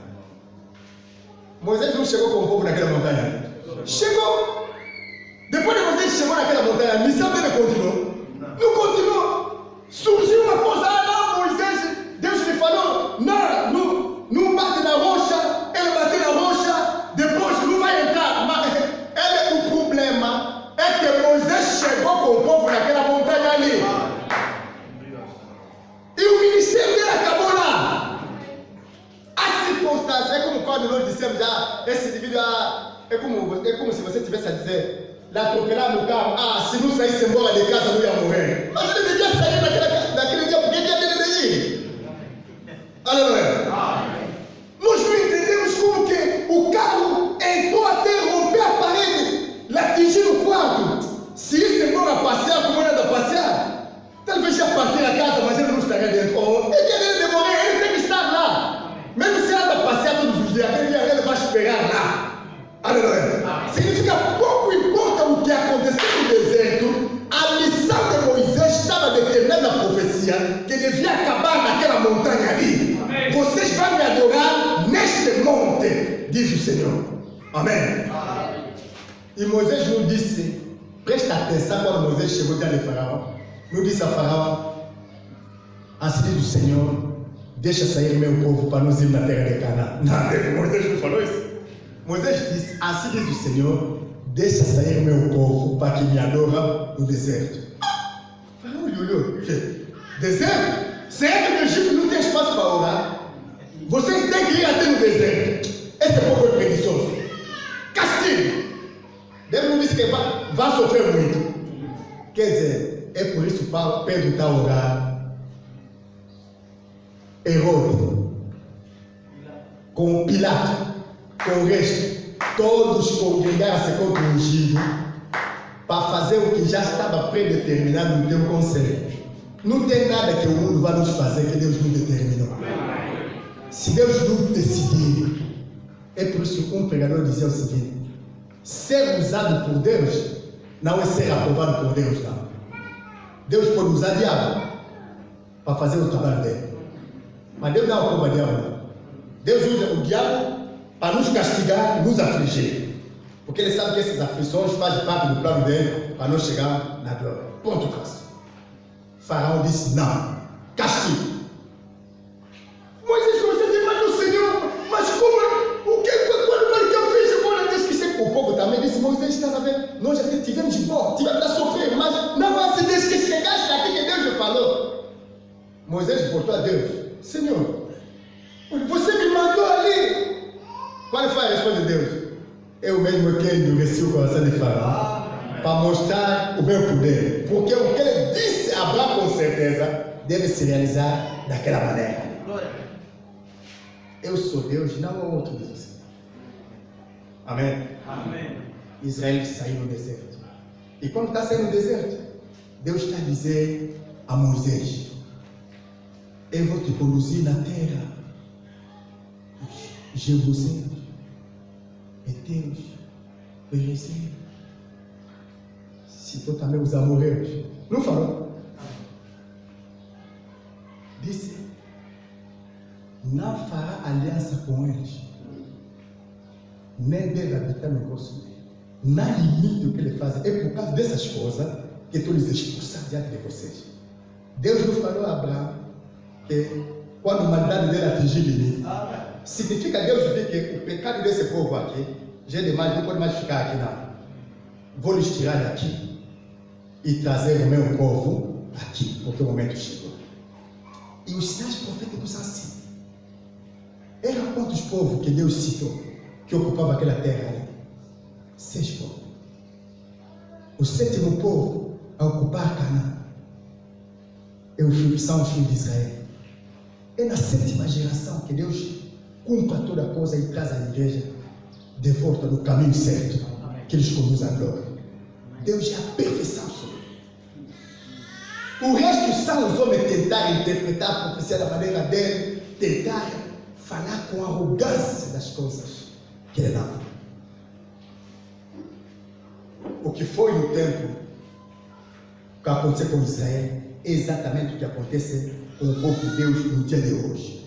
Então, durante essa semana aqui, nós queremos, quer dizer, descascar toda essa corrupção que mergulhou na palavra profética, acompanhando a marcha dessa igreja, a partir da parábola das 10 virgens, até quando se encontrar com o Senhor. Amém? Porque todos saíram, foram ao encontro do Senhor, mas nem todos chegaram a se encontrar com o Senhor. O que foi e o que será? E sabe o que está acontecendo? Em cada etapa que o povo avançou, se levanta sempre o Messias. Deus mandou Salvador, se não acreditar no fulano. Porque na marcha da igreja de Cristo, no plano profético, encontramos muitas interpretações. E as pessoas nos fazem aquelas perguntas aí. Mas por que os baramistas dizem que no tempo da tarde haverá luz, o profeta de tempo da tarde, Malaquias 6, não sei o quê. Mas é preciso, e vamos ter paciência, de nós examinar se a profecia de Malaquias 4, 6, é a mesma profecia de Apocalipse 10, 7. Porque os baramistas disseram que Apocalipse 17 diz: no dia da volta do sétimo anjo, quando tocar a trombeta, o mistério de Deus será cumprido. Então, a partir daquele momento, não pode haver outro pregador na terra, não. Essas interpretações aqui, entra em contradição com o plano de Deus. Amém. E vamos abrir as escrituras durante essa semana, ponto por ponto. Ouvi lá na Costa de Marfim se levantou também um profeta, porque Deus disse: eu sou o clamor da meia-noite. Mateus 25, 6. Depois, Deus lhe deu a esposa dele, a mulher, para alimentar no deserto. Será que existe concordância entre essas coisas? Porque estamos a dizer aqui o seguinte, se vocês forem atentos na minha introdução de hoje. O apóstolo Pedro está a dizer que a igreja faz bem de prestar atenção na palavra dos profetas. Amém? Porque se a igreja não prestar atenção na palavra dos profetas, vamos caminhar como cego. Amém? Vamos caminhar como cego. Deus não faz coisa nova na terra, não. Deus vem na terra cumprir o que ele anunciou desde o princípio. Eclesiastes diz: será que podemos dizer que tal coisa é nova? Examina o século que nos antecederá, tal coisa já aconteceu e Deus torna a trazer as mesmas coisas, mas numa geração os homens não têm recordação das coisas passadas. Amém? Amém. E vamos tentar, nós todos aqui juntos, à luz das escrituras, começar a falar, porque existem muitas. Eu ouvi pessoas a dizer: não, porque numa geração Deus não pode utilizar dois profetas de uma vez, porque numa geração há um profeta maior, outro são menor. É preciso nós examinar, porque se essa doutrina que antes nós acreditávamos, é preciso olhar no Antigo Testamento. Será que Deus no passado nunca utilizou dois profetas juntos? Amém? Amém. São perguntas que vamos tentar responder durante, quer dizer, a meditação dessa semana aqui é mais uma resposta às perguntas que foram surgindo à medida que nós também já encontramos muitos contraditórios que dizem: escuta, esse tempo aqui, Deus antigamente falou pelo Pai, pelos profetas, agora Deus fala pelos profetas. A pessoa que diz: não, Deus não pode revelar a sua palavra só aos profetas. Numa geração, quando um profeta surge, está acima da Bíblia. Mas, no tempo, na igreja primitiva, havia profeta. Agabus era profeta. Amém? Quando a fome estava para vir na terra, Deus mandou Agabus e ele profetizou. Antes de Paulo ir preso, a Bíblia diz: Agabus, o profeta, pegou 5 que ele encontrou lá no meio da casa, se amarrou os punhos, disse: assim diz o Senhor, o dono desses 5 aqui, se chegar em Jerusalém, será acorrentado, preso. Olha a situação, é do Paulo. Paulo é melhor não ir lá. É o profeta de Deus que está falando isso. Mas quando Deus revelou o mistério da vocação dos gentios, se Deus só fala pelos profetas, por que ele podia falar no apóstolo? Aquele que Deus levou na ilha de Patmos não era profeta, não. Amém. O ministério dele era apóstolo. Quer dizer, a má interpretação da palavra profeta nesse tempo aqui fez com que alguns mentirosos introduziram interpretações dele na palavra profética. Amém? Quer dizer, para ele, o ministério do profeta é um ministério que está colocado acima de outro ministério. A Bíblia diz: aquele que subiu, que desceu nos lugares inferiores, subiu acima de tudo e fez dom aos homens, a uns como apóstolo, a outros como evangelista, doutor, profeta, pastor. Ele queria aqui a edificação do corpo de Cristo e aperfeiçoamento dos santos. Amém. Se ele soubesse que um ministério era suficiente para a igreja, não podia mandar 5 ministérios lá. É ali onde nós chegamos na parábola das 10 virgens, que também levou muitas interpretações. Não, porque aquelas igrejas ali que não acreditam no profeta são virgens loucas, nós somos virgens. sabe, mas repara que o Senhor sabe contar. Ele disse 5 virgens prudentes e 5 virgens loucas. Louca significa demente. Demente significa alguém que perdeu o juízo. Amém? Amém. Não nasceu louco, não. Perdeu o juízo. Mas então, se você dizer as igrejas que estão na falsidade são as virgens loucas, só tem que ter 5 igrejas boas, 5 igrejas más. E agora tem 1000. Tá? Quem é louco, quem sabe? É para mergulhar de novo na meditação dessas coisas aqui, fazer recordar aos que já ouviram, talvez ouviram distraidamente, que compreendem o sentido da parábola. Porque perguntar a Jesus, mas por que na multidão fala em parábola e a nós fala abertamente disso? Porque a eles não foi concedido conhecer o mistério do reino do céu, mas a você sim. Aleluia. Então uma parábola esconde mistérios do reino do céu. Quer dizer, todo o plano profético sobre a marcha da igreja até no arrebatamento foi revelado numa parábola. Mal interpretado, muitos passaram a olhar da verdade. Muitos adoram hoje uma distração e fora da vontade do Senhor. Muitos esperam a Deus hoje no caminho onde ele não vai passar lá. Amém? É por isso Deus disse na boca do profeta Jeremias: saia dos acampamentos. Os acampamentos são as religiões, as igrejas que congrega a pessoa. Porque o acampamento é onde a pessoa está sentada. Não tem pensamento de levantar, não. Quando se fala acampar, é fazer casa, sentar e dormir. Aleluia. Por quanto tempo ninguém sabe. Mas o Senhor quer dizer: sai dos acampamentos e coloque-se à margem do caminho, nas encruzilhadas, ali onde está o tocamento.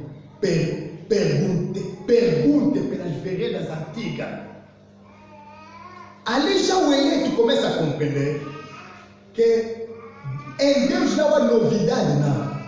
Todo o evangelho modernizado não leva na glória, não. A Bíblia diz: pergunta pelas veredas antigas. Qual é o bom caminho por onde andar a vosso Pai? E quando nós pegamos essa coisa, essa coisa antiga, a igreja já evoluiu, depois as pessoas assim ficam velhas, não sei o que nesse tempo aqui. Está bem. Esse que eu digo. A mulher é a figura da igreja. Uma mulher que perdeu a vocação e olha só no aspecto dela, vai compreender. Amém? Amém? Se os outros não sabem, a nós aqui Deus revelou. Amém. Ela é mulher na sua natureza, mas na sua vocação ela é esposa. E na sua missão ela é mãe. Por isso, Deus, quando Adão abriu os olhos, disse: este aqui é osso do meu osso, carne da minha carne. Não é como nós falamos do casamento, agora acho que é osso do meu osso. Adão, ele estava por qual da criação, alguém que estava semelhante a ele. Não encontrou nada. Darwin, o louco, sábio do mundo, disse que o homem veio do macaco. Adão era mais inteligente do que Darwin, porque tinha pensamento de Deus. Se Adão saísse do macaco, ele podia casar com uma fêmea de macaco, porque havia mesmo fêmeas dos animais na terra. Mas Adão não viu nenhuma fêmea semelhante a ele. Foi assim que Deus revela o mistério. A Bíblia diz: no dia que Deus lhe criou macho e fêmea, e lhe chamou pelo nome de Adão. Significa que havia duas criaturas escondidas numa só. Amém?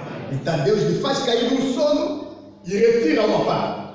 Quando Adão acorda, disse: vou lhe chamar mulher ou varão, que significa ele foi tirado do homem. Essa é a natureza dele. Ele é uma mulher. Quando ele diz isso, Deus disse: então, homem deixará seu pai e sua mãe e vai se juntar à sua mulher. Não será mais dois, mas uma só carne. O casamento vem revelar a vocação pela qual Deus criou tirou aquela criatura. Daí por isso que ele está dizendo, o homem não foi criado por causa da mulher, mas a mulher foi criada por causa do homem. Sabe por quê? Porque a profecia disse, ide, multiplicar, seja fecundo, multiplicar e vos encher a terra. Então, toda raça se reproduz segundo a sua própria espécie. Amém? Amém. Você não vai encontrar cão com gato se mistura, nasce, não. É impossível. Aleluia. Porque o coelho com gazela fizeram filho. Não vai existir. Cria. Isso não existe. Cada espécie se reproduz do jeito que ele está. Então, era preciso encontrar uma espécie humana e havia só um homem. Amém? E esse homem tinha duas naturezas. Ele era macho e fêmea. Deus disse, façamos o homem na nossa imagem, segundo a nossa semelhança. Ele o fez macho e fêmea. Gênesis 5:1 diz isso. No dia em que ele foi criado, foi criado macho e fêmea, e Deus lhe chamou Adão. Significa, o Adão representa o homem. Seja ele mulher ou o homem. Amém? Amém. Como se diz os homens? Se fala também das mulheres dentro, não? Amém. Então, é assim Adão. Mulher. O dia que ele foi criado, não lhe chamaram Eva, não. Lhe chamaram mulher, significa uma criatura que é tirada de uma outra criatura. Vou lhe chamar mulher. Então, Deus revela a vocação dessa mulher criada no casamento. Deus não lhe criou para ser instrumento de sedução, para passar no caminho qualquer um que quer tocar, toca, qualquer um que quer ver, qualquer um que quer abraçar. Não. Ele criou por alguém. Amém. E no casamento, aqueles que eram dois dentro de um, tornaram-se dois em um. Você está lhes olhar dois, mas Deus está lhes vendo de novo um. É assim que eles eram no começo. Significa que o casamento faz voltar o homem completo de novo, com a metade dele que foi tirado dele. É assim. Por quê? Para que ele possa cumprir a missão dele, que é da mãe, procriando a semente do seu homem. Então não é para ser mãe com qualquer indivíduo que se apresentar lá, não. Amém. Amém. Amém. Infelizmente o que acontece?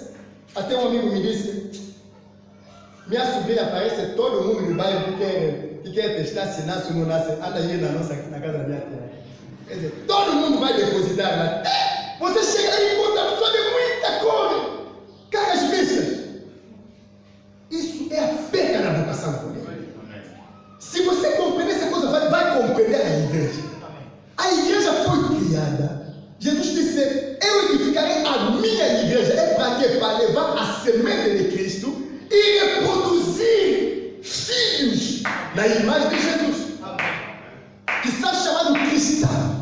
Porque o filho tem o ADN do pai dele, mesmo se a cara está diferente, mas o ADN é um. Significa, você e eu temos cara diferente, mas devemos ter o mesmo ADN. Amém? Você pode não orar nessa igreja aqui, não está orando naquela igreja ali, mas se temos o mesmo ADN, vamos acreditar na mesma palavra, porque a substância que está em nós é a palavra de Deus, não é a igreja, não. Irmã da igreja tem que deixar lugar em irmã em Cristo. Amém.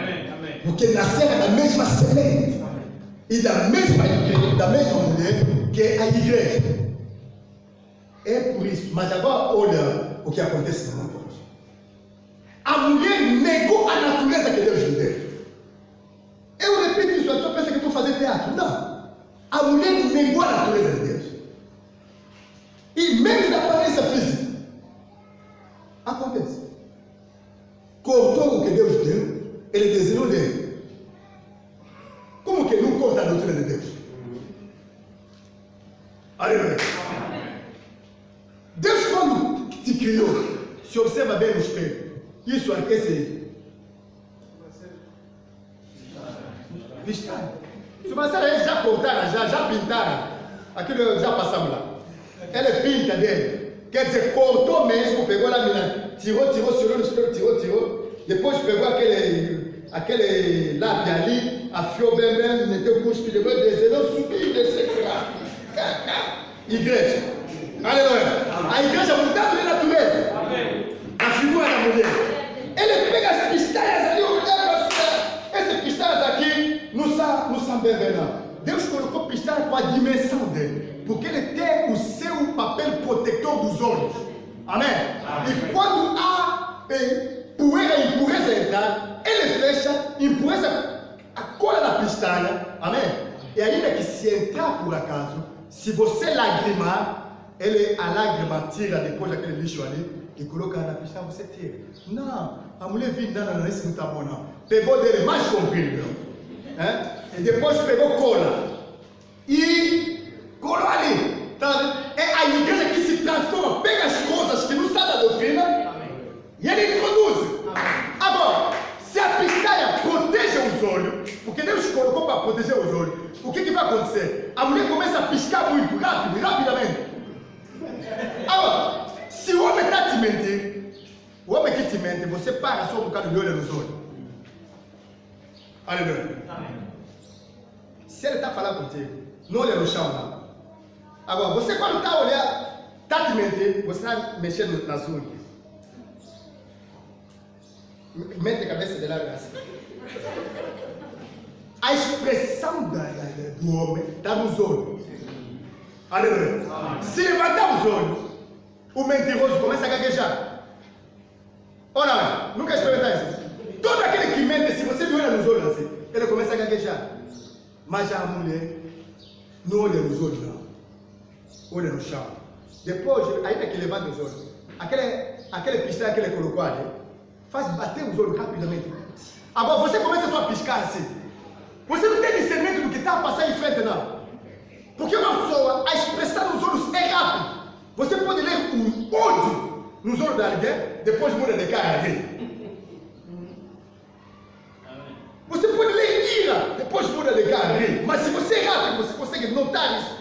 São flashes que passam nos olhos, mas os teus olhos estão a piscar. Eu acho que a igreja perdeu a visão. Amém? Perdeu o discernimento.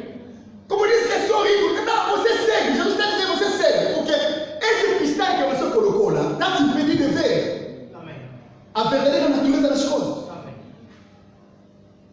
Aliás, olha, volta só em casa, pega um pouco de pó branco, mete nos olhos ali, vai ver como que vai ficar desconfortável. Vai começar a ver, parece coisas assim, tá ficando. Agora, imagina como que ele vive com aquelas coisas ali, preto, bem gostoso. Até você que lhe olha sente medo. Aleluia. Agora a mulher não pagou lá, não. Deus lhe deu uma porque para amamentar o filho, não é? E é ali onde está a vida, porque a Bíblia está dizendo, vocês também como criança, desejai a palavra como leite materno. Aleluia. Então, lhe foi dado o seio para amamentar a criança. Ele pegou silicone e colocou na vai amamentar dele. Ninguém matou a vida.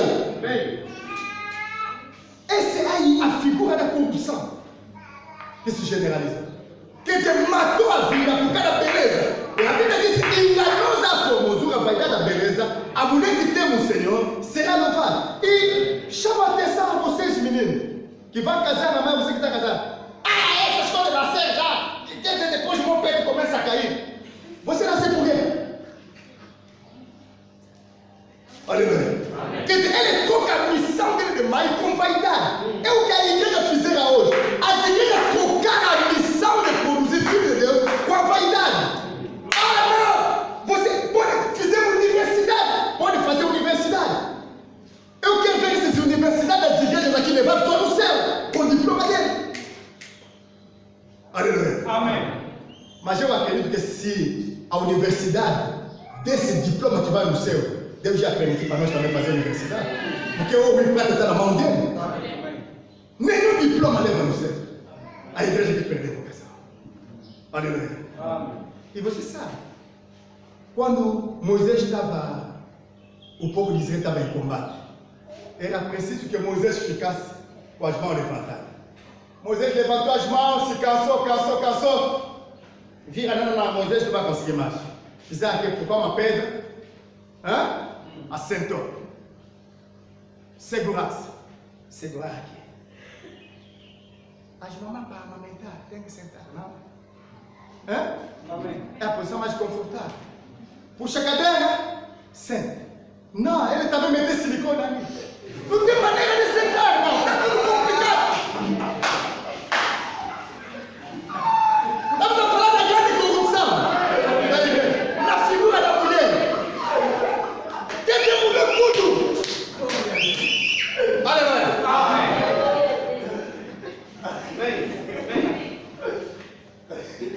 E agora olha do Zé Fernanda. Tudo treme, confusão. A igreja perdeu a segurança, perdeu o equilíbrio. Aleluia. Deus criou mulher com equilíbrio.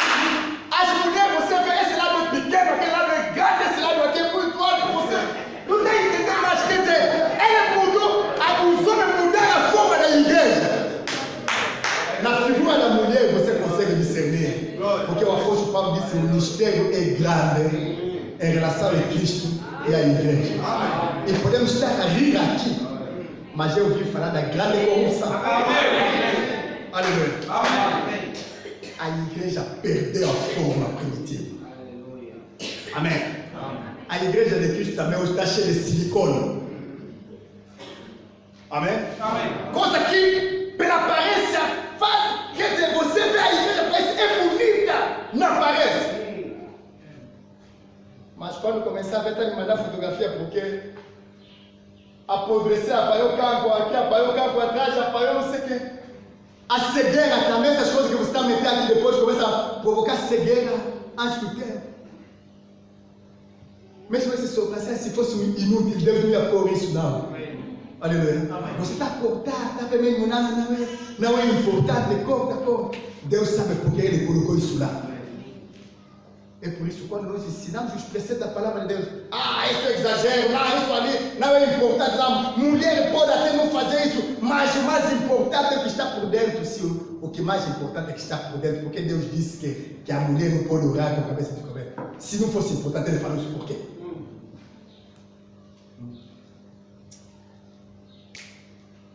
Grande corrupção na hora do clamor da minha. Amém. É nessa confusão que nós estamos mergulhados hoje. E você vai ver do jeito que as mulheres tornam-se cada vez mais formosas. Depois, do jeito que os homens, sem sentido, sem juízo. Provérbio 7. Eu estava na minha janela e olhei um rapaz sem juízo. Aleluia. Sem juízo por quê? Porque era o tempo de voltar à casa do pai. Ele está indo embora na casa do pai. Em vez de continuar a marcha, ele virou os olhos, olhou uma mulher vestida à moda de prostituta, que saia ao encontro dele. A Bíblia disse: a mulher lhe fez ceder com as palavras bonitas. O meu marido foi numa viagem, agora, levou dinheiro em reserva, assim, ele vai demorar muito tempo. Vem, eu já acabei de fazer os meus votos, significa, já acabei de orar. Essa mulher é religiosa. Estamos a falar de provérbio. Irmão, quando se lê Bíblia, não se lê um livro de história, não. Os nossos papás falavam em provérbio. Se você não compreender provérbio, lhe pergunta, ele vai te dar o significado. Aleluia. Nesse provérbio 7, está nos mostrando um moço sem juízo que caminhava uma direção da casa do pai, mas foi desviado pela uma mulher adulta, vestida de maneira prostituta, que aproveita da ausência do marido dele em casa, vai vir chamar a mulher. Vai chamar o rapaz, vem, vamos saciar-nos de amor. Já perfumei a minha cama, quer dizer, coloquei lá aqueles coxas que vieram do Egito. É ali. Hoje a igreja trai os homens por quê? Nas coisas bonitas. Olha os edifícios, mosaico, AC, coisas tremendas. Traz mármore de lá, traz ouro. Eu vi até um pastor brasileiro fez o templo de Salomão com as arcas da aliança. Com quê? Por isso a arca da aliança seria onde? Nós estamos numa outra dispensação, não precisamos mais disso. Eu estou vendo os pastores a meter bata comprida aqui com as cruzes.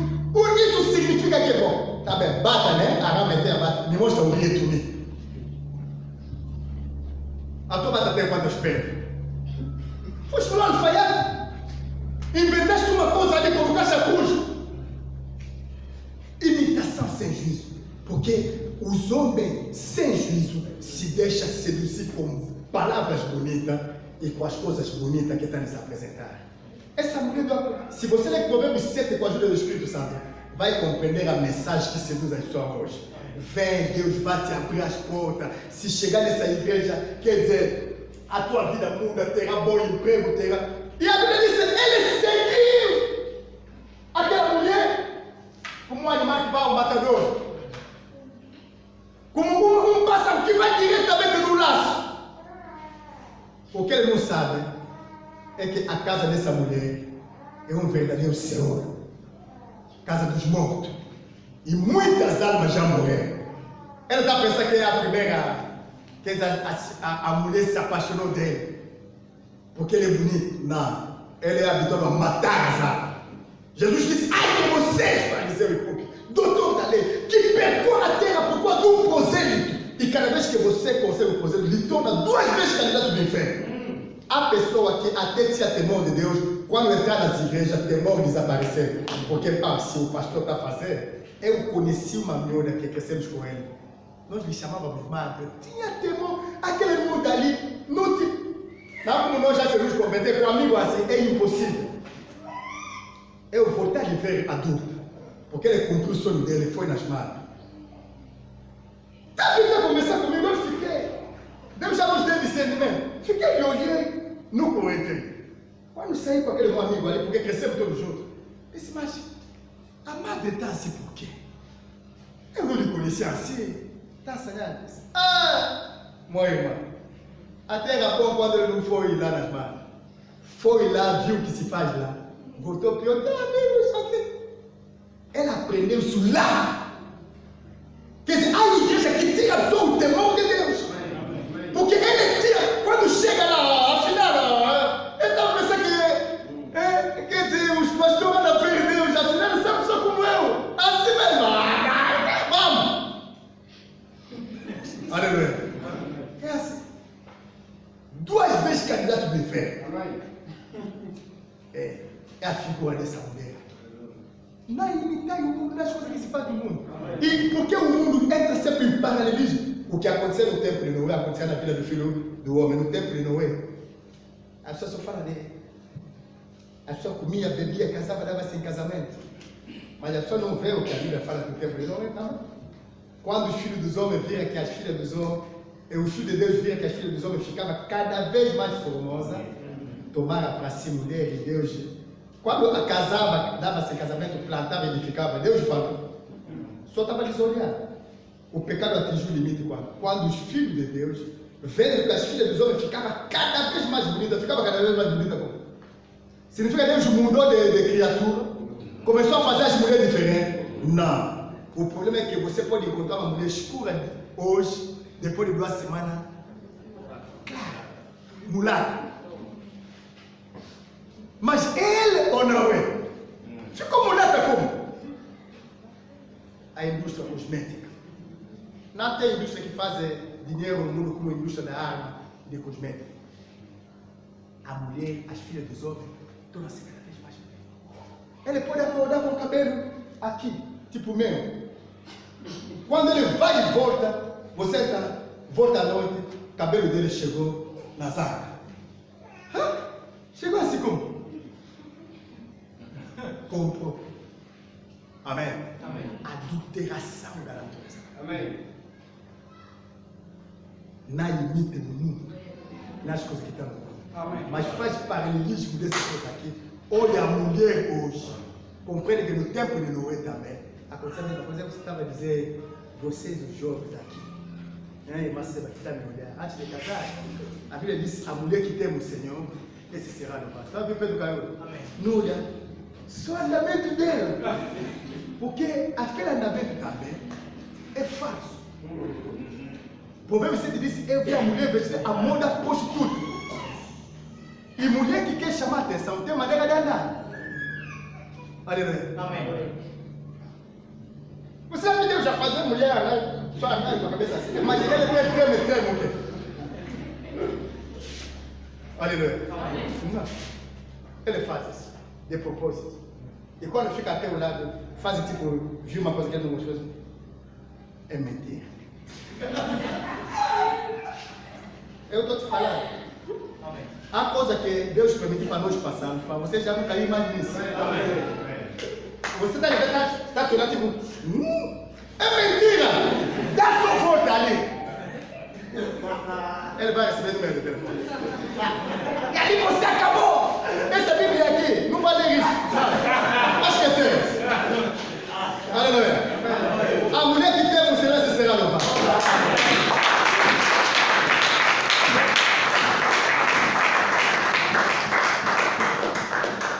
para nós a promoção, a vaidade, a beleza. Amém. Então, a escolha da igreja tem que obedecer nos critérios da palavra.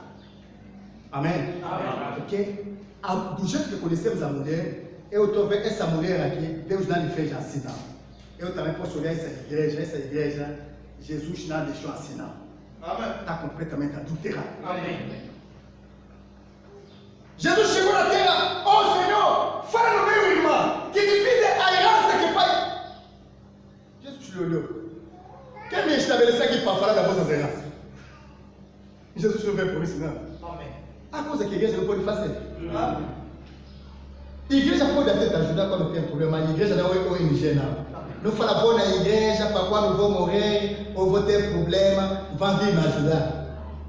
E se não vir te ajudar, a igreja não tem amor, não. A igreja aqui passa a nossa. Amém. Amém? Então, ore para o dia da manhã, porque o dia de manhã vamos começar a cascar, uma por uma, as interpretações que levaram à igreja, principalmente a igreja que atenta pela palavra profética. Porque a Bíblia diz que vocês fazem bem de prestar atenção na palavra dos profetas, que é a luz que ilumina o lugar escuro. O lugar escuro é o mundo que mergulhou na escuridão, e a luz é a palavra da profecia, porque a profecia revela o que Deus está fazendo, vai fazer no futuro. Amém. E se calhar, aquilo que era futuro ontem, já não é mais futuro hoje, não. Amém. Nós já começamos a viver aquele futuro. Pedro levantou e disse, me fala que esses homens são bêbados. Ele disse, não são bêbados, não. Isso é o que foi dito pelo profeta Joel. Cheguei, olhei essa geração e disse, arrependei-vos para que venha tempo de refrigério, que Deus vos envie aquele que vos prometeu, Cristo. Que o céu deve conter até no tempo da restauração de todas as coisas que Deus falou pela boca dos seus profetas. Eu digo, essa profecia se cumprir hoje. Um pastor disse, não. Restauração, porque se Deus já restaurar a igreja dele, vai restaurar mais o quê? Vai restaurar mais o quê? A vossa fé que se perdeu. Tem que voltar no que Deus disse. Aleluia. Conhecerás a verdade vos tornará livre. Que Deus nos conceda uma semana abençoada, que o seu Espírito Santo esteja aqui falando. E o céu espere. Nós gostamos da chuva, mas que espere ainda o tempo que vamos edificar. Amém? Que Deus conceda a cada um saúde e tempo também. Amém. Que Deus conceda a cada um os meios. Porque esse tempo talvez o mesmo dia que eu queria pagar táxi em casa é melhor, era para comprar um pouco de. Não, que Deus conceda a cada um os meios. Amém. Os tempos são difíceis, para que possamos ser edificados. Queremos a isso.